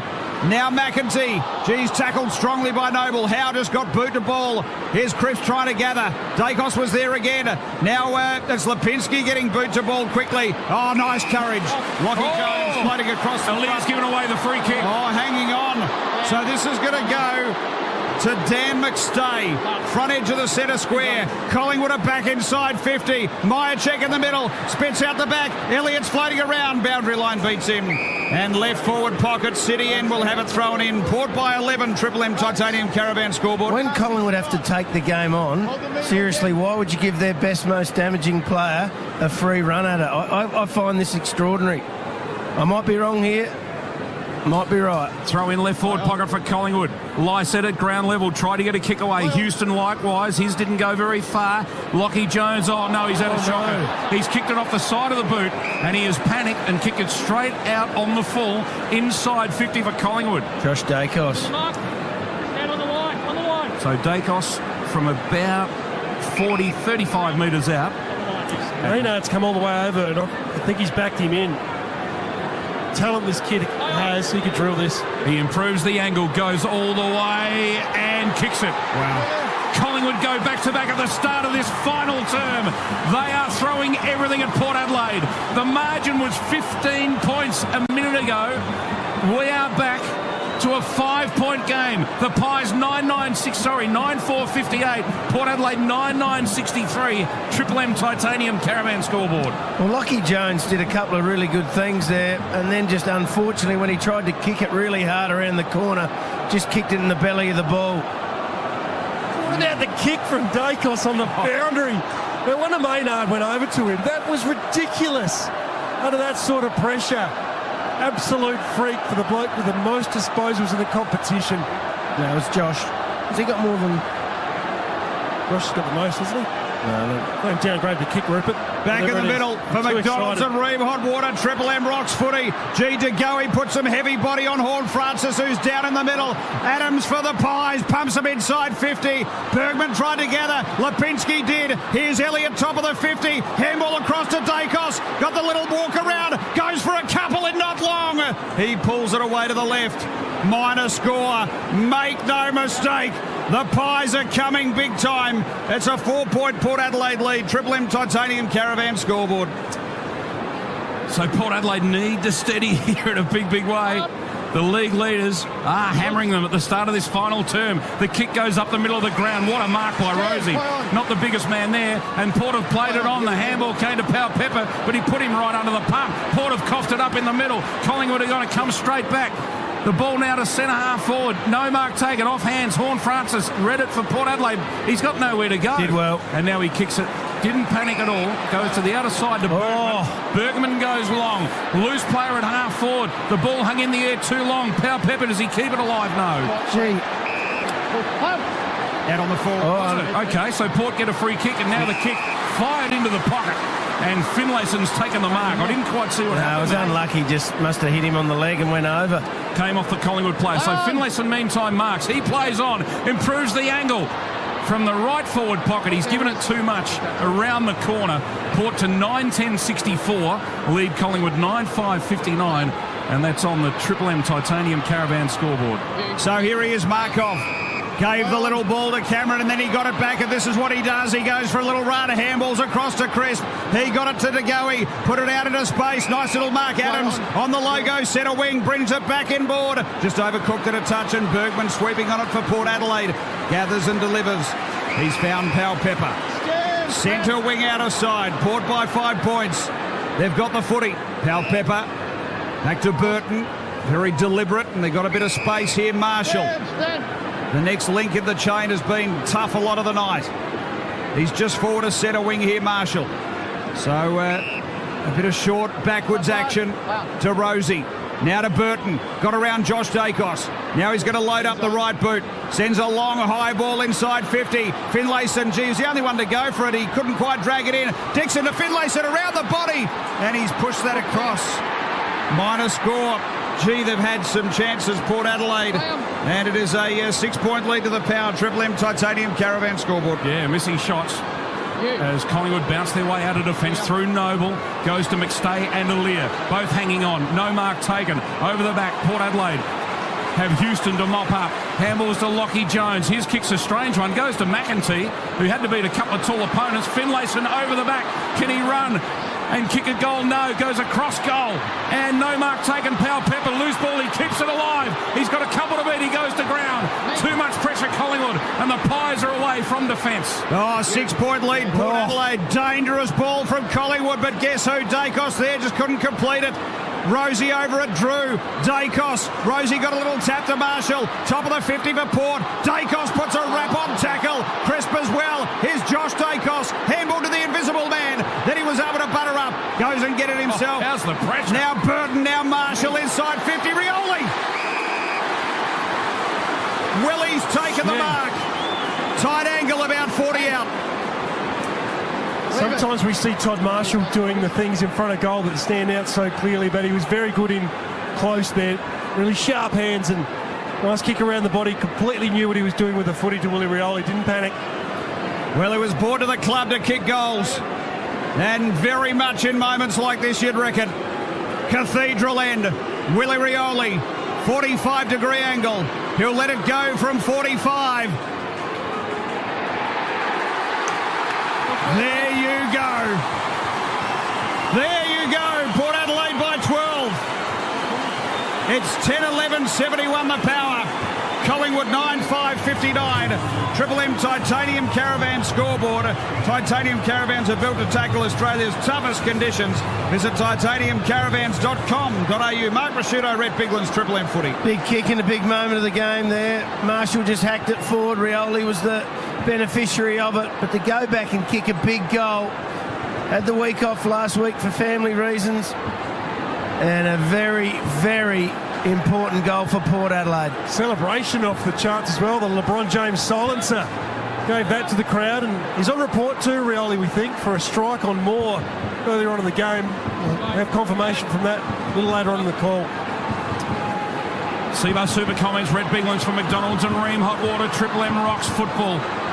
It comes down to Degoe from the centre bounce. He sockers it to centre wing on the outer side. Farrell sockers it back forward. Crisp was there as well. Couldn't pick it up. Neither Farrell. Lysette the ruckman bends down. He gets it to Butters. Butters dragged off the ball. Soccering forward, Collingwood out towards half-forward. Elliott turns Bergman inside out too easily. Elliott rushes it forward. Can't pick the ball up. Lockie Jones can for Port Adelaide. Goes to Butters on the outer side. Butters gets up off the ground and then runs hard. His kick's a shocker. Gets there on the bounce. Somehow Marshall's picked it up. His kick is a woeful kick. He kicks it straight to side bottom. Don't reckon he saw side bottom, did he? Gee, the handball of side bottom's one of his worst too. He misses Quaynor. Now it's a loose ball at centre wing. Burton fights for it for Port Adelaide. And he and McCreery, in the end, are absolutely knackered. Happy to see the ball out over the boundary line and have a spell. Yeah, Marshall just couldn't have seen side bottom because just about laced him out. Massive crowd here at Adelaide Oval. 47,965. There was a lot of rain around the Savo. That would have kept a few of the soft ones away. But they're massive. That's a huge crowd. Probably the biggest for the year, is it? Red Z Lending started would be for Port Adelaide. Red Z Lending loans for the self-employed as the Pies work forward. McCreery sends a long one. Now trying to gather. McKenzie under some heat from Elliott. Ground level was good. McStay got a little tap. Here's Pendlebury handball over the top. It was look away style. Couldn't connect. Oh, here he is, Nick Dacos. Take it high. He will get a shot on goal. Jamie, let him go. Let him go. Elliott came in to remonstrate. Not happy. Right now, Jamie. Harvey Norman replay. Let's have a look. Get it out. Oh, it's definitely there, Farrell. Mason, walk out. Ollie, walk out. So, Cyber Safety Awareness Month at Harvey Norman, giving you a free $50 cyber safety voucher to use towards any cyber security product. T's and C's apply there at Harvey Norman replay. Every contest is going to be analysed as this match is determined. That one definitely was high, though. Got a good look at the Harvey Norman replay. This kick, though, in a game where he hasn't hit his straps just yet. 2 disposals in his final term. This will really lift him to kick into another gear if he gets it. So the little Collingwood champ, Nick Dacos. City end, 45 out. He likes it a lot. We're back to a 6-point margin. Dacos gets the goal. It's 10-5, 65 Collingwood, 10-11, 71 Port. Triple M Titanium Caravan scoreboard. Theodoropoulos, Bob Jane teammates. Yeah, unreal noise down here. Atmosphere fantastic, nearly 48,000. Dylan Williams about to come on. Scott Lycett's been subbed out. Bob Jane teammates have great buy 3, get 1 free, plus instant cash back deals. Call or order online today. Yeah, good move. I think I like that one. Get Finlayson into the ruck. Lysett hasn't had a big influence on the game, only had the 5 touches for the night. Finlayson should be fresh in the legs. He hasn't done any ruck work at the start of the game. Maybe that's why they did use Dixon in the ruck, to keep Finlayson fresh for that for the last quarter, because he's good on the ground. Not as good in the air as Lysett, but good on the ground. McDonald's and Ream hot water. Triple M rocks footy. Cox goes unopposed. Finlayson won it though out of the middle. Kicked to half forward. Rioli ran onto it. Collingwood should mop this up at halfback. Great handball coming to Quaynor. And look at him go. He is so smooth. Runs hard out of defence. Goes out to the centre wing on the outer side. Farrell did well for Port Adelaide. Now lost it in the tackle. Port get a rush kick forward. McKenzie can't claim the footy. Went to ground at the wrong time. Going in hard, Lipinski. He just sits on it. Umpire says, I'll have it. Ball up, centre wing out of side. It's a brave move from Kenny, and he's also backed himself in with Horn Francis continuing to go one out deep in the goal square on Murphy. I like that one also. Finlayson plucked this one out of the air, kicked it forward. Evans can't pick it up. McEntee sockers forward. It's a foot race. Powell-Pepper leads in the race for Port Adelaide. Picked it up nicely. He'll get tackled. Flung to the ground. Side bottom comes in to help out. His kick forward's pretty good. No mark taken. Porter got the numbers. Burton picks it up at centre wing. Sends it back inside 50. Todd Marshall not looking at the ball and allows Moore to take the easiest of marks. Made a mistake there, the young fella. So Moore, the Collingwood skipper. Port by 6 points. Moore asked to get on with business. In the defensive 50, unloads up towards centre wing. Cox flies high, couldn't drag it down. McCreery tapped it in front of himself, kept his feet when Burton did it. McCreery's got time and space. He's got Myercheck feeding back inside 50. He squares it up in the Bobby Hill direction. Got him. How good. McCreery, because you thought, why wasn't he giving that ball to Myercheck, who was 15 metres running alongside of him? He knew exactly what he was doing. Had the leg speed and the skill level to do it himself. How good. He was just summing up the situation. That's what you have to do when you're running like that. The hardest thing to do with the whole world watching you is to make the right decision. You can panic and he can just bomb it long. He didn't. He composed himself, kicked it to space and gave him a shot on goal. Well, great insights there for Seabus. Mark Rashudo and Red Biglands. Bobby Hill to square things away. We are locked. She's all square at the Adelaide Oval. We've played 15 minutes final term. It's 71-71. The two top dogs going at it. Triple M Titanium Caravan scoreboard.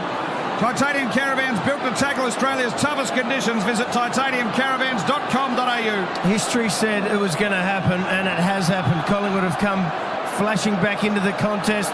4 goals, 1 to 1 goal, 2 in this last quarter. We spoke to Ken Hinkley before the game, and we spoke about what you can do when Collingwood come at you. You've got to go back at them. You've got to win the ball. You can't flood back. You can't get numbers behind the ball. You've got to win the ball at the contest, get it in your forward half and keep it there. Changes for Port Adelaide. Powell-Pepper into the middle for this centre bounce. Ryan Burton's gone forward for Port Adelaide and now he's going back to defence. So they are actually indecisive at the moment. Starting to rain here at Adelaide Oval again. So they're in a little bit of disarray here at the start of this centre bounce, and Port will cop a warning here for not having their players in the right positions. For McDonald's and Ream hot water, Triple M rocks footy. Dixon into the ruck for Port Adelaide. Bit of aggression needed from him. Collingwood look like they'll get their clearance and they come away with it. They do. Running into a Port Adelaide tackle though, which was Houston, and De Goey held up for the moment. Umpire to ball it up inside the centre square. Collingwood have grabbed hold of this game. Can Port respond? Ruckman don't get a decisive tap. Lipinski comes away. He gets tackled by Powell-Pepper but gets the kick away. Bobby Hill races after the ball with his speed. Sockers it to the boundary line. It goes out of play and the umpire says we'll throw it in on the 50 for Collingwood. I want to go back to that centre bounce with the 666 warning. Is that a ploy to take the sting out of the game? Because Burton absolutely jogged to his defensive post. That took it a turn. The umpire waited for him. That's when the momentum's with Collingwood. Well, pretty risky if it was a tactic, Biggles, but surely not. Throw in. Pendlebury onto the ball.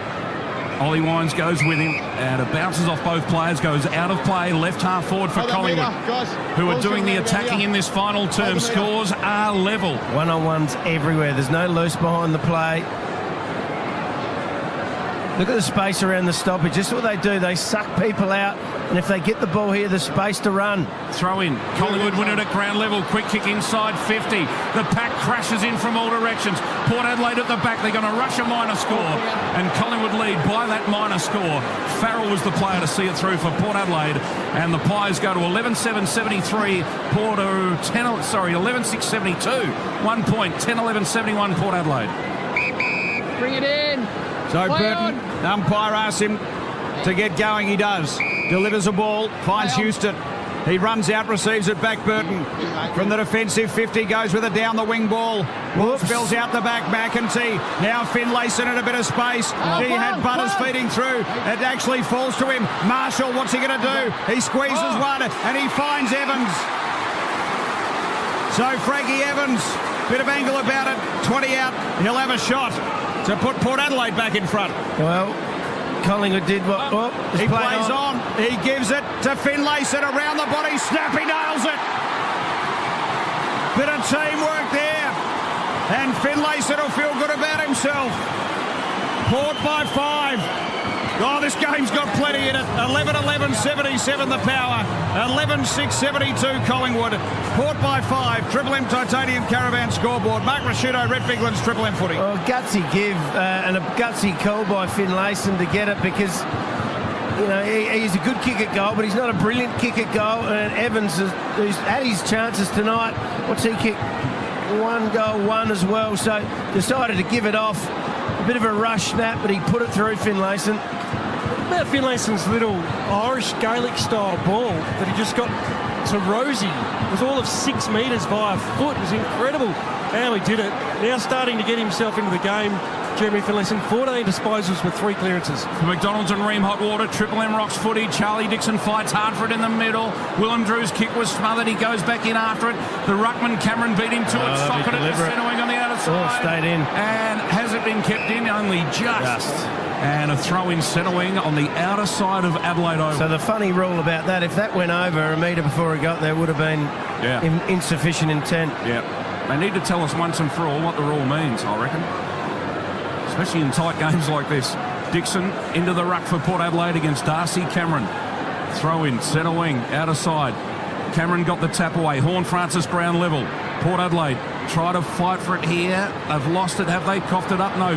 Houston on the receiving end. Got the kick forward. Evans then for Port Adelaide just punches it forward. Noble leads in the race. Leads McEntee. Gets rid of McEntee, then fell over. So too did Port Adelaide. Gee, when they threaten to get the ball and go away, they're slipping over. And Power Pepper slipped out over the boundary line. It's a throw-in. So Port by 5 points. It's in their forward half. That's at a half forward, this throw-in. Dixon in the ruck against Cameron. Dixon got the tap down. Horne-Francis went without it. Dacos came through. Able to break 2 tackles. Got it to Josh. It was Nick who gave it to him. Works it down the line. Alia. And that should be 50. And McStay put his hand up.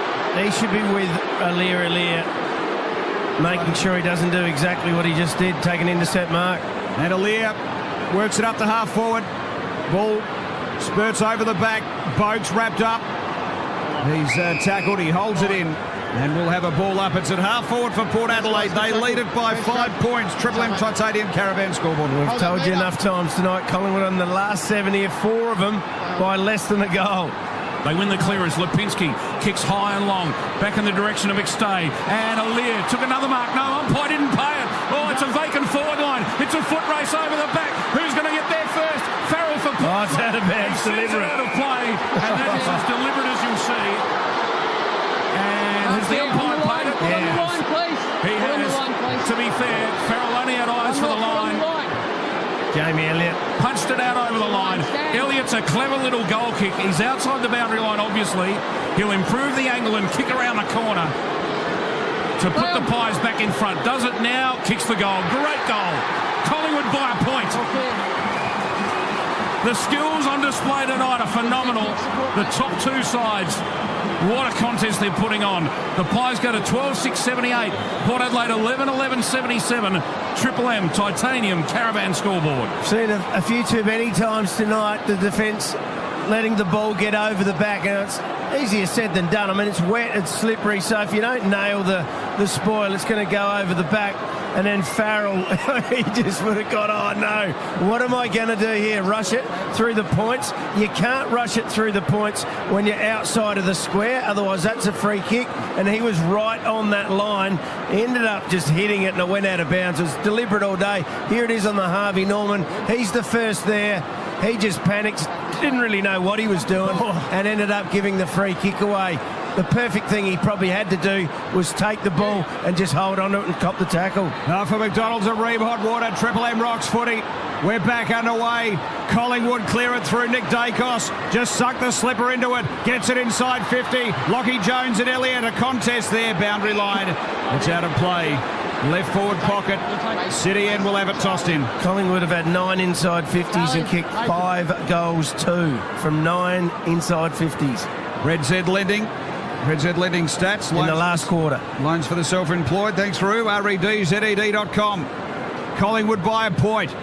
They're deep inside 50 again. Dixon in the ruck. He was able to take it. Got clean possession. Got it out of there. Finlay sent a little tap to Evans for Port Adelaide. Oh, geez, wrapped up by Moore. He got boot to ball. It stays in play. Now Noble's wrapped up by McEntee. Umpire runs in, we'll have a ball up. 6 minutes 44 left. Collingwood by a point. Triple M Titanium Caravan scoreboard. Cox has got to be better there, Roo, at the boundary throw-in. Inside forward 50, massive opportunity to score, and he's out-bodied and Dixon just grabs it. He's got to hold his ground. Rioli off the contest, the ruck contest, went to ground, made sure the ball went out of play, and we'll have a throw-in on the outer side. Nick Dacos had 4 clearances, 2 centre-bounce clearances in the last quarter. So throw in. Charlie Dixon in front of Mason Cox. Cox reaches over the top, wins the tap. Nick Dacos tried to soccer forward. Port on the defensive side of the contest. It was Dylan Williams kicks forward. Frankie Evans on the end of it. He's getting a bit of the ball.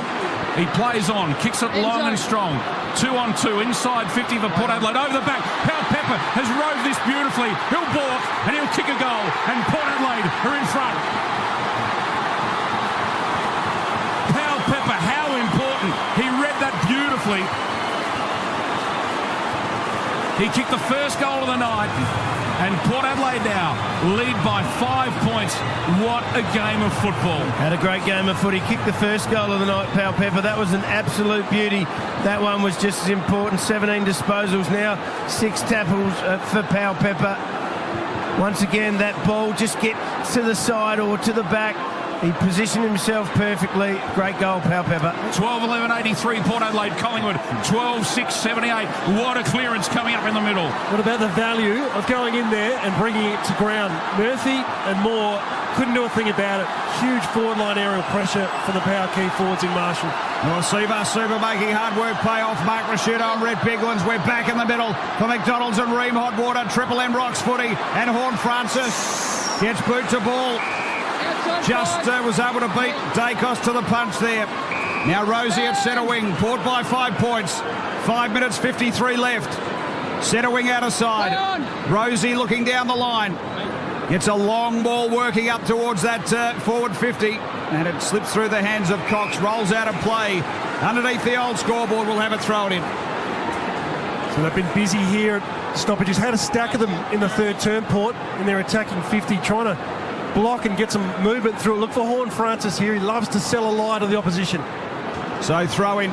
Finlayson up against Cox. Here he is, Horn Francis trying to steam through. Side bottom for Collingwood, got it out of there. Oh, Williams, the sub, dropped a sitter there for him normally. Now coming through McStay, got a little toe to it, but Port Adelaide, they sweep. Now it's an opportunity for Butters. Gee, was on his knees. He concedes about 20 metres to McKenzie, who gets the boot into it to Rioli. Rioli marks at centre wing with courage. Little chip to the middle of the ground. Port Adelaide can run it through the middle, but Houston's held up. He goes to the outer side. There's a Port player in the hands of the trainers. Charlie Dixon very sore, but we know he's a real warrior. Dylan Williams with the footy. Fresh legs on the outer side. Goes with that left foot kick. Port inside 50 again. Big pack of players. Over the back, Evans roved it beautifully. At the boundary line, gets taken away. Good tackle. And Collingwood defend magnificently again. And they'll throw it in right forward pocket for Port Adelaide. Less than 5 minutes to go in game time here.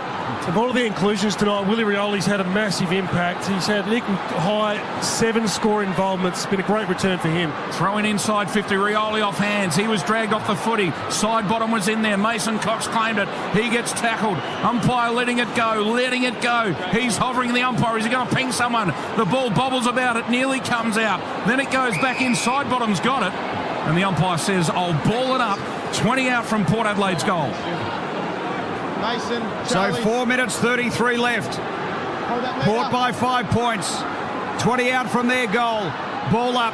Cox for Collingwood. Got boot to ball. Mark completed by Lipinski. On the defensive 50. Port by 5 points. He wants to find something off through the middle. Goes with a long ball. Big fist by Jones. Port have got a lot of ground level support. Here's Boak. Puts it up the half forward in the Marshall Murphy direction. Murphy again. Another magnificent spoil by the Pie defender. And it's out of play. It's a 5-point Port lead. 4 minutes 10 left. What about the kick from Collingwood from centre half back? Just straight down the guts. Anything could happen with it, and as it turned out, it got spoiled and it landed where 4 Port players were. Throw in. Right half forward for Port Adelaide. Maynard couldn't pick it up. Rioli at ground level got it out to Quaynor. His quick kick forward. It beats all the players out there, but Collingwood will win this ball on the outer side. Big handball comes inboard. They're running hard from half back. Kick from Pendlebury towards half forward. Is that a mark inside the boundary line? It is. Good Mark Elliott. He can kick this. He's a wonderful kick of the footy. We know he's outside the boundary line and he's 40 metres from goal. Have a look at the power supporters give the boundary umpire absolute spray. They were determined to call that ball out of bounds on the full. I reckon the boundary umpire took 2 metres inside the field of play to get away from him. I reckon he's 50-50 from here. What a kick coming up from Jamie Elliott. He's a proven goal kicker. Comes out and improves the angle and kicks it. He's kicked it. He has. Wow. What a goal. And the Pies are back in front. He's got his third and Collingwood lead by a point at the Adelaide Oval. Just over 3 minutes remain in this contest. On the Triple M Titanium Caravan scoreboard, 13,684. Port Adelaide 12,1183.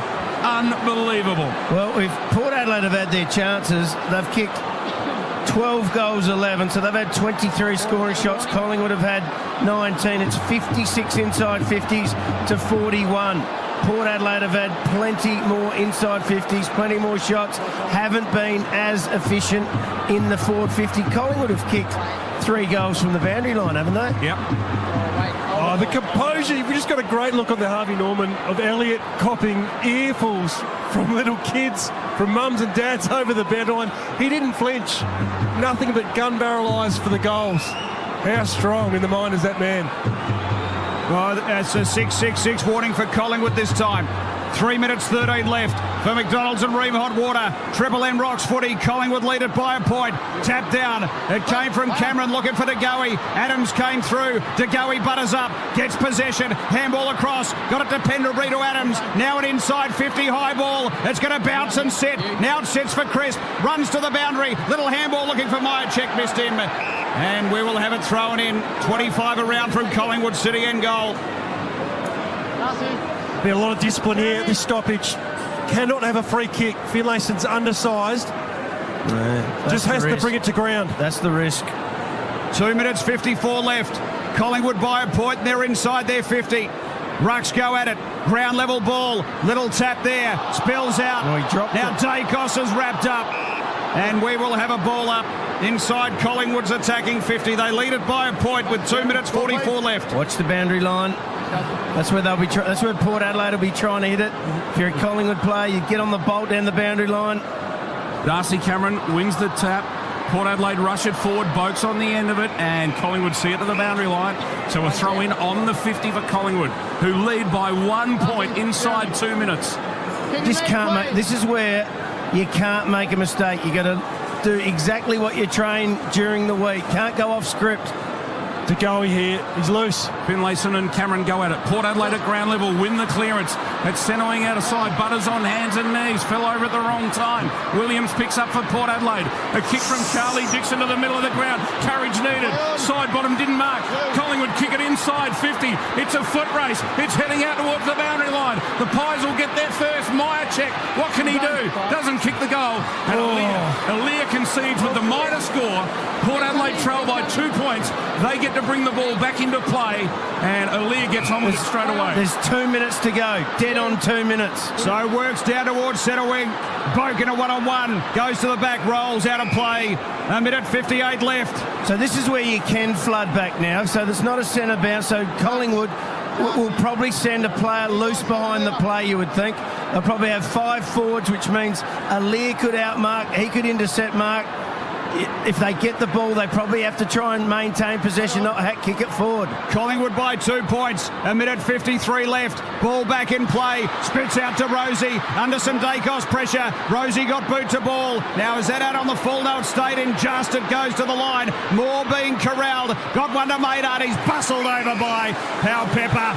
Have a look at the two bulls stare each other down. We'll have it tossed in underneath the old scoreboard. Collingwood by 2 points. A minute 39 left. You'd pay good money for those two to watch them in the ring for 3 rounds. Give me an octagon with those two. So the throw-in, Dixon in front. Powell Pepper at ground level. Had a fumble, didn't pick it up. Horn Francis applies a tackle. Umpire says we'll ball it up deep inside 50 for Port Adelaide. It's 35 out from their goal. Ollie Wines deep for Port on Jeremy Howe is just a strange matchup, but get him around the ball.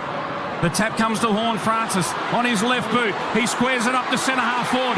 Farrell dropped the mark under pressure, and now he's lost it. Side bottom, socketed clear. That was great play by Collingwood. Farrell gets there first, sockets it back forward. Wines on the up, couldn't find a teammate. Collingwood will come away. They should be able to ice this. Taylor Adams picks it up. He kicks over the top, and that's a great kick. And Collingwood can slow it down. There's a minute to go. Crisp has the footy for the Pies. Oh, Farrell error.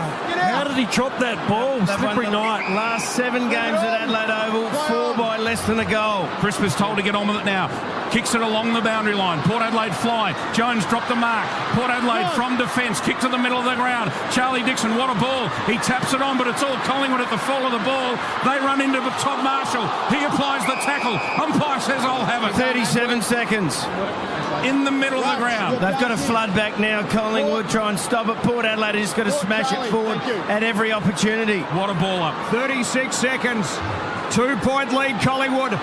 Now Butters trying to gather. Ball spilling around. Cameron, he jumps on it. They jump on him. And it's tied up. 24 seconds. It's on the front edge of the centre square. So attacking side of centre for Port. Collingwood by 2 points. 23 seconds left. Ball up. What a game of footy. Adams came through the 200 gamer. Just got boot to ball. Almost holding it. Ball spills around. Butters throws his body in. Ball comes out to Markov. He's wrapped up by Powell Pepper. Umpire looks. 8 seconds. We will have a ball up. Pies are going to do it again here. Collingwood have done enough, you'd think. Incredible. Not yet, they haven't. Port Adelaide need to rush it. They've just got to win the clearance. Port Adelaide are going to win the clearance. 8 seconds remain. What a team this Collingwood outfit is. Amazing stuff. Finlayson over the top. At ground level, the Pies win it. And they kick to the middle of the ground. Port Adelaide win it. Mackenzie's kick smothered. And the Pies pull off the most remarkable victory at the Adelaide Oval. They beat Port Adelaide by 2 points.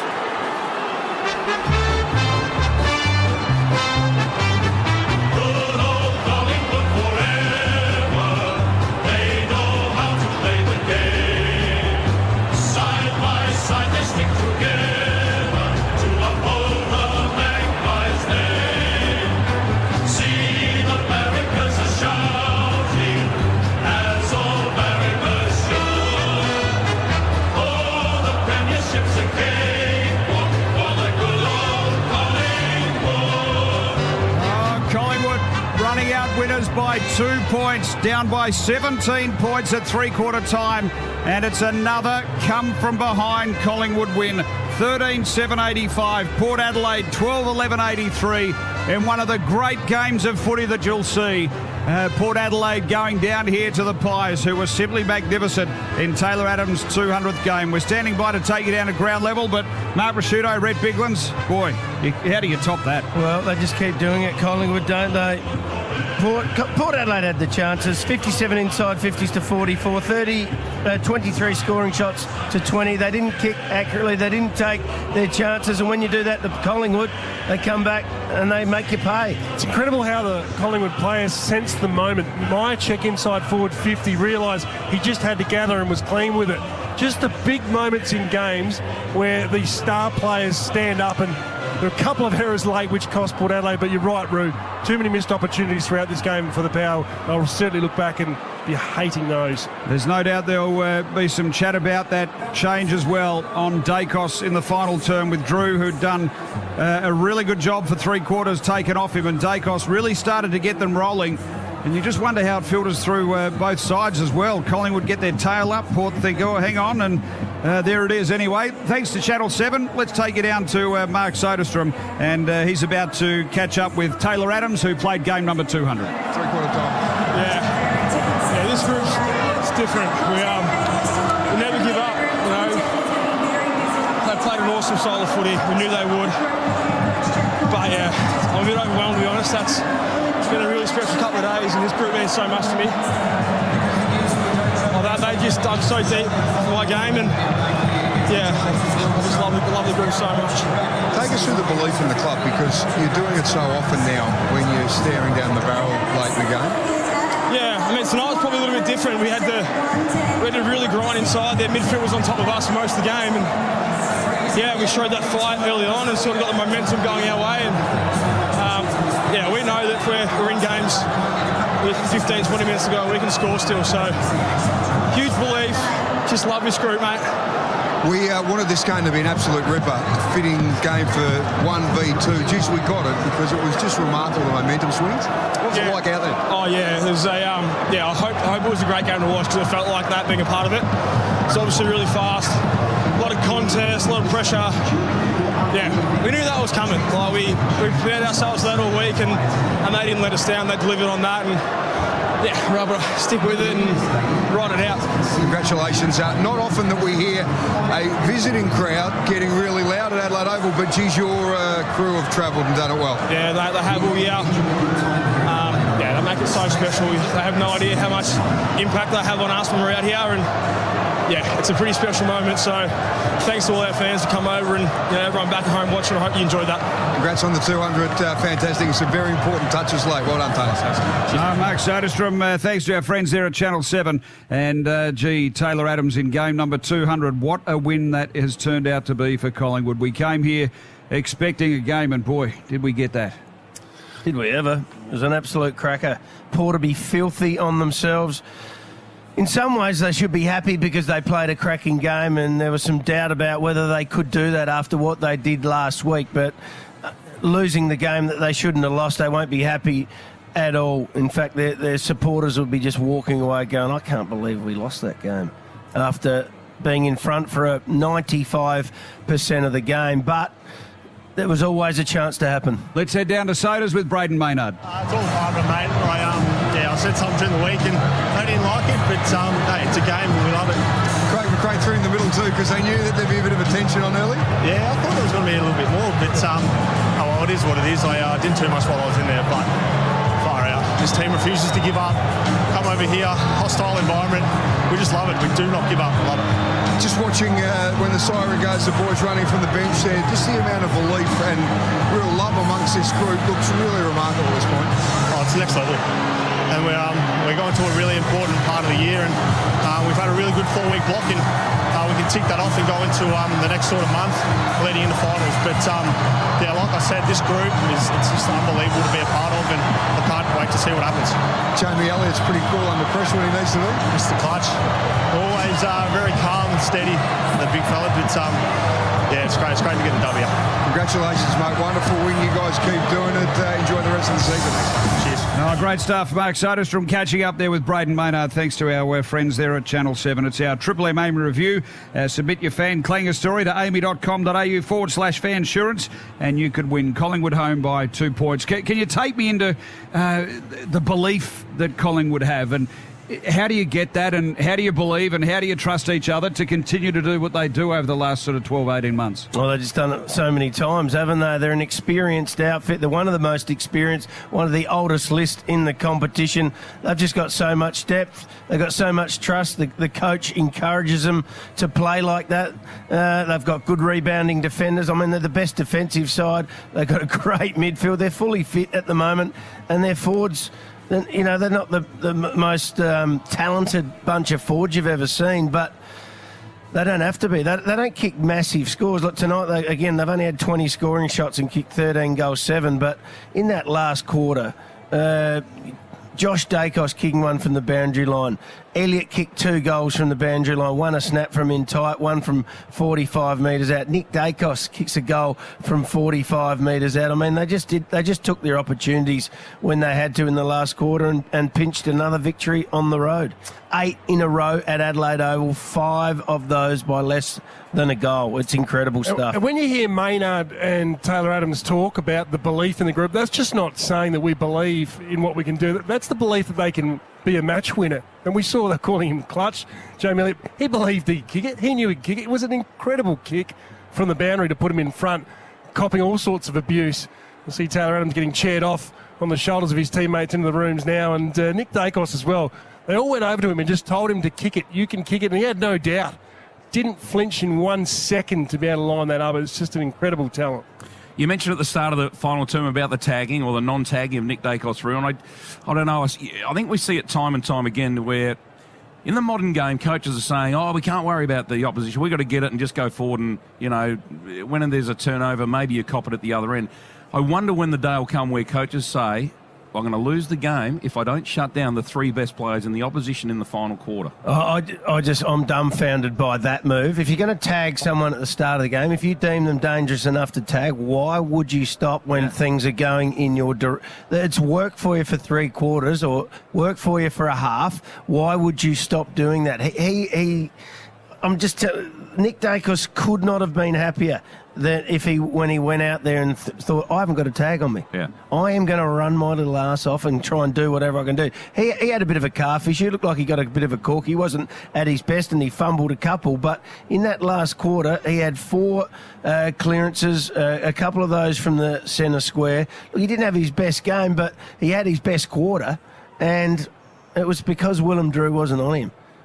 Is that Josh Carr's move as the midfield coach? Is it Ken Hinkley's move? Is it both of them?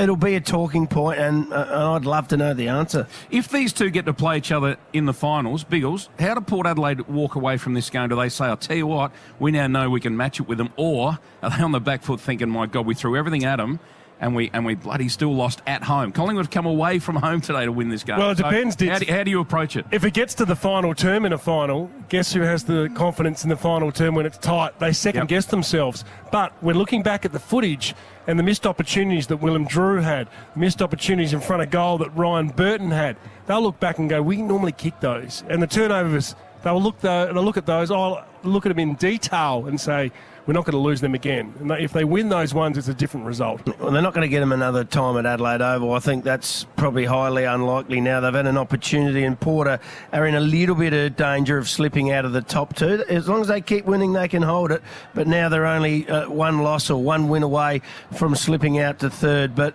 they could have won tonight, Ditz. And they've got to be positive about that in the review. They had more scoring shots, more inside 50s, didn't take the opportunities. So that's what they'll say. But they'll also understand, why didn't you? Why didn't you take those opportunities when you had them? Simple as that, really. That Collingwood were just a bit more efficient in the forward 50. Collingwood home by 2 points. Let's head down to the rooms for the winning song.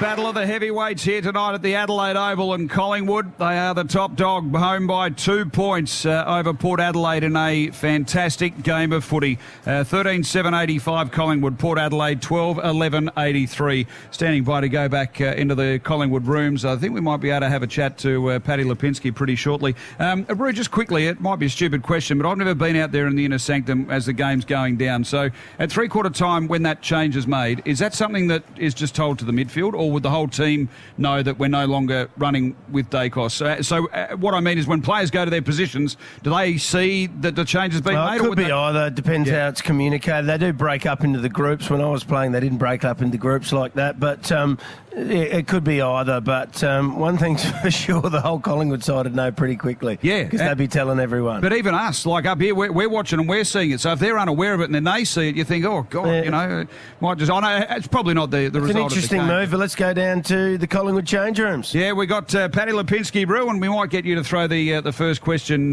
your way to the Collingwood Star, home by 2 points tonight. Paddy, that's your fifth win by less than a goal here at Adelaide Oval. What was said at three-quarter time?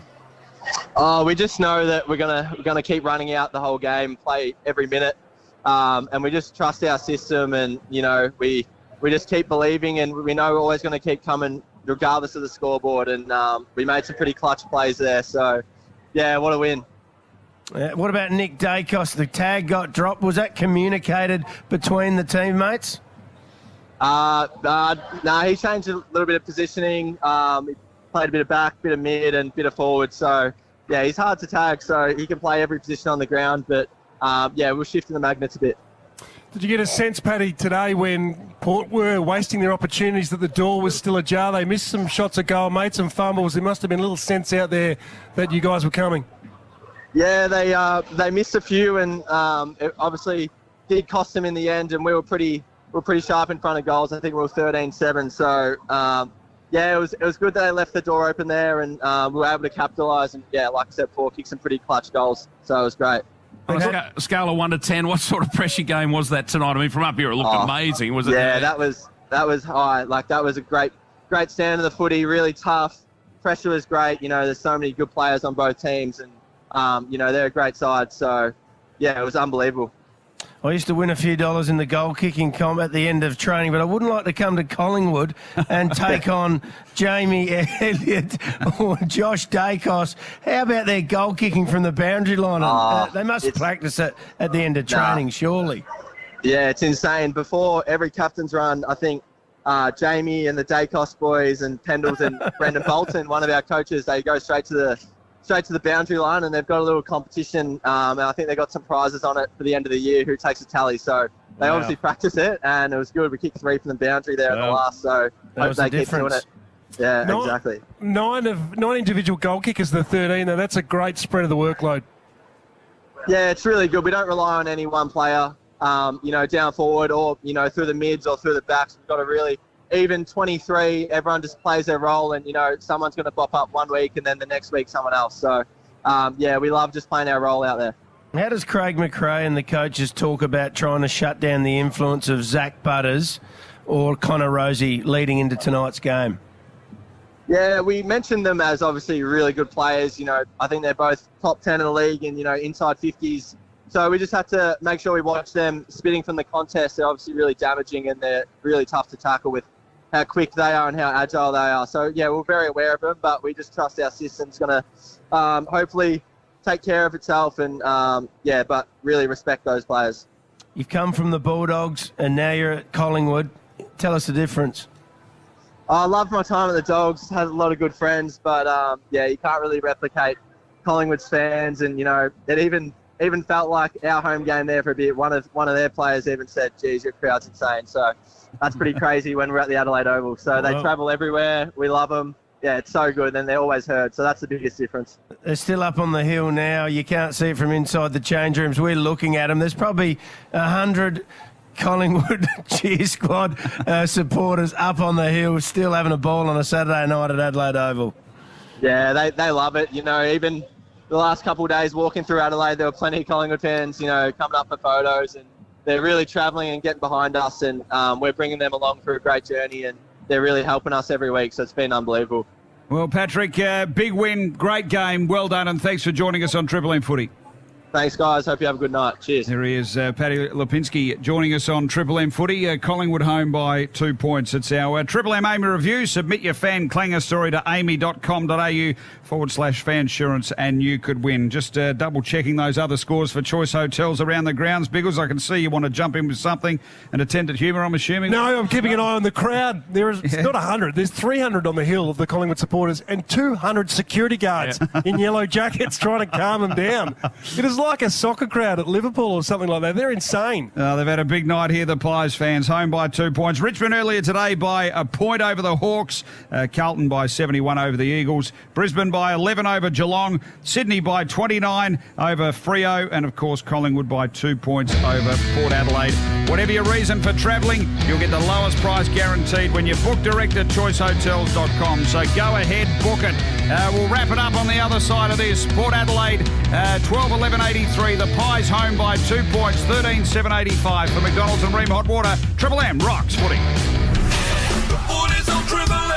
That quarter for Titanium Caravans. Titanium Caravans are built to tackle Australia's toughest conditions. Visit titaniumcaravans.com.au. For Ream Hot Water. Triple M rocks footy. Built tough for Aussie conditions. When it comes to water heating, ask your plumber to install a Ream. Let's all gather around the radio. When you say action, I'm your guy. Triple M's Marty Sheargold Show. Never trust a fart. It has Marty Sheargold. Oh, my God. Well, let me apologise in advance. A man that isn't afraid of asking the big questions. Hash browns. Discuss. Yeah. Triple M's Marty Sheargold Show. It's a show for grown-ups. I mean, flick around right now and see if anyone's doing a pumpkin story. No. They won't be. They'll be talking about photos of their kids. Kickstart your day with a laugh. Triple M's Marty Sheargold Show. 6 to 9 weekdays on Triple M. Did you know Cbus won Chant West Specialist Fund of the Year for 2020, 21, 22 and now 23? Yeah, and yeah. They also won this year's Best Fund for Member Services. Really? Yeah. Cbus, making hard work pay off. To consider if Cbus is right for you, go to cbussuper.com.au for a PDS or TMD. Chant West Awards are for information purposes only and not a recommendation for investment decisions. Awards are current for 12 months from May 2023. For more information, visit chantwest.com.au. Are you ready to start something? Do what you love? With 38 free TAFE courses and over 130 nationally recognised qualifications including business, accounting, real estate, cybersecurity and IT, come to Kangan Institute, the Australian Large Training Provider of the Year 2022. No ATAR needed. It's time to unleash you at Kangan Institute. Call 13 TAFE to apply now or visit kangan.edu.au. Eligibility criteria applies. Some or all of this training is delivered with Victorian and Commonwealth Government funding. RTO 3077. Iceberg lettuce, $11.99. Inflation has hit 7.8%. Interest rates have increased by another 0.25%. Let's focus on the number one. One is powerful. One act of kindness can produce a flood of joyful tears. And $1 means 2 meals for someone doing it tough. Donate at foodbank.org.au. $1 donated is 2 meals created. Earthworks are better with Command Machine Control. Dig to your digital plan with surgical precision. Eliminate the chances of rework. Reduce surveyor costs and get real-time remote tech support. Command's UniControl turns a novice into a pro from the get-go. If you're not using UniControl to move dirt, you need to talk to the boss. UniControl. It's machine control made simple. From Command with a K. Hey, old mate's just booked off sick again. Oh, you gotta be kidding me. Nah, it's all good. I've just called Construct Personnel. Well, who's Construct Personnel? Well, they're ex-tradies, recruiting tradies. And they've got labourers and tradies ready to go. No Yep, they're sending a tradie out now. What? Legends. Construct Personnel. Tradies recruiting tradies. Call 1300 Labour or search Construct Personnel, a leading labour hire company in Victoria. How was your weekend? Awesome. Jim's Bucks party at World Series Paintball was a hit. They got him in pink overalls so we could spot him in a heap of paintball games. He'd do a buck run? Yeah, that was the best part. Well, for us anyway. We had the boys' 10th birthday at World Series Paintball. The kids said it was the best party ever. Hey, we should go paintballing for our Christmas party. Yeah, for sure. They're open in Oakley, Little River and Epping. So, boss, if you're listening, go on, Book in our Christmas party now at worldseriespaintball.com.au. Shut up! The footy's on the radio! Triple M rocks footy. The Triple M Footy Review. Amy. Submit your fan clanger story to amy.com.au/fansurance and you could win. Saturday night footy, we expected a lot and we got it. Don't worry about that. It was a ripping game of footy. Collingwood home by 2 points in the top of the table clash. 13-7-85 Collingwood. Port Adelaide 12-11-83. Collingwood were down at three-quarter time by 17 points. And once again, able to rally, dig in and win. So Collingwood home here at Adelaide Oval tonight. For McDonald's and Ream Hot Water, Triple M rocks footy, and always get a hot finish to the footy with a Macca's Winter Pie range. Get stuck right into that. We've got Mark Rasciuto, Rhett Biglands, Chris Dittmar as we're looking back on this fantastic game of footy. And can you take us into the two sets of rooms right now, boys? I mean, 2 points separating them, and I'm sure Port Adelaide on some level pretty happy with what they produced tonight, but there's going to be some sore boys in both rooms. Yeah, I didn't think Port Adelaide dropped away or anything. They'll be shattered, but they know now that they can at least mix it with them, even though it's in Adelaide and they're not going to play them again. It'll be different at the MCG where they got smashed in round 2, but in some ways a confidence booster, but in some ways flat, I think, is how I'd sum it up. I mean, they'll take a lot of positives out of this game, Port Adelaide. Earlier in the week, they'll talk about their missed shots and they'll focus on their goal kicking and little things they could have done differently. But in the end, they didn't win, and they want to win if they're going to be the best side in the competition. And Collingwood would just be absolutely stoked. But they'll also know next time they play Port Adelaide that they're a very, very good side. Completely different performance to what they put up in round 2. So there'll be respect. There'll be mutual respect. A little knife twist in Port Adelaide's guts at the moment. They'd be burning. Just twisting and sparking that fire for the next time they take on the Pies. But Collingwood will also take in the confidence of their big stars, not having to rely on them in this game. Tagoe Crook, good enough, still had 20, didn't have to rely on him. And, of course, we know with the Dacos boys, they were second half, huge impact, first half, run with. They won it without him, and the veterans, again, just supplying plenty of footy in Pendlebury and Sidebottom. So, Roo, just to pick up on what you said there, so Port Adelaide, you don't feel like they dropped away, and Craig McRae has talked about Collingwood's gears. Yeah? So you feel like they just shifted into another level to get over the top of it tonight? Look, they got beaten in the last quarter. Clearly it was 6-2 or 6-3, but I don't think they dropped away or anything. Yep. They did get beaten in that last quarter, but... look, I didn't think they'd play as well as they did tonight, Port Adelaide. I picked them last week and they were disappointing. So maybe I'm off the ball at picking Port. But going away from that honourable loss, they'll take a lot out of it, I think. And, both sides were full strength and both sides played pretty well tonight. I mean, they kicked 3 goals from the boundary line in the last quarter. Missed one of those 3, Port Adelaide win. And we're talking totally differently, aren't we? Port need to look at its ruck division for the next few weeks, don't they?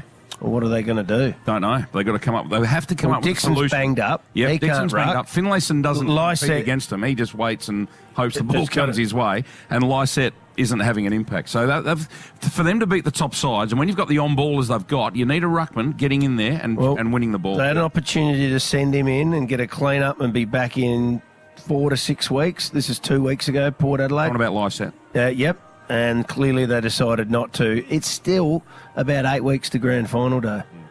That's a lot of managing. Now, you've played in the ruck with a knee, Biggles. You're either getting injections or you're putting up with it. And it's hard enough playing in the ruck and getting battered, but when you're playing in a ruck with a sore knee, it makes it twice as hard. The frustration kicks in because he knows that he is a better ruckman than what he's coming up against and not performing. And this has been happening for the last month of him going in half injured. So the frustration in the mind and then the body playing sore just creates havoc. And he only had, the 5 disposals. He had 1 kick, 4 handballs, no marks, 21 hit-outs.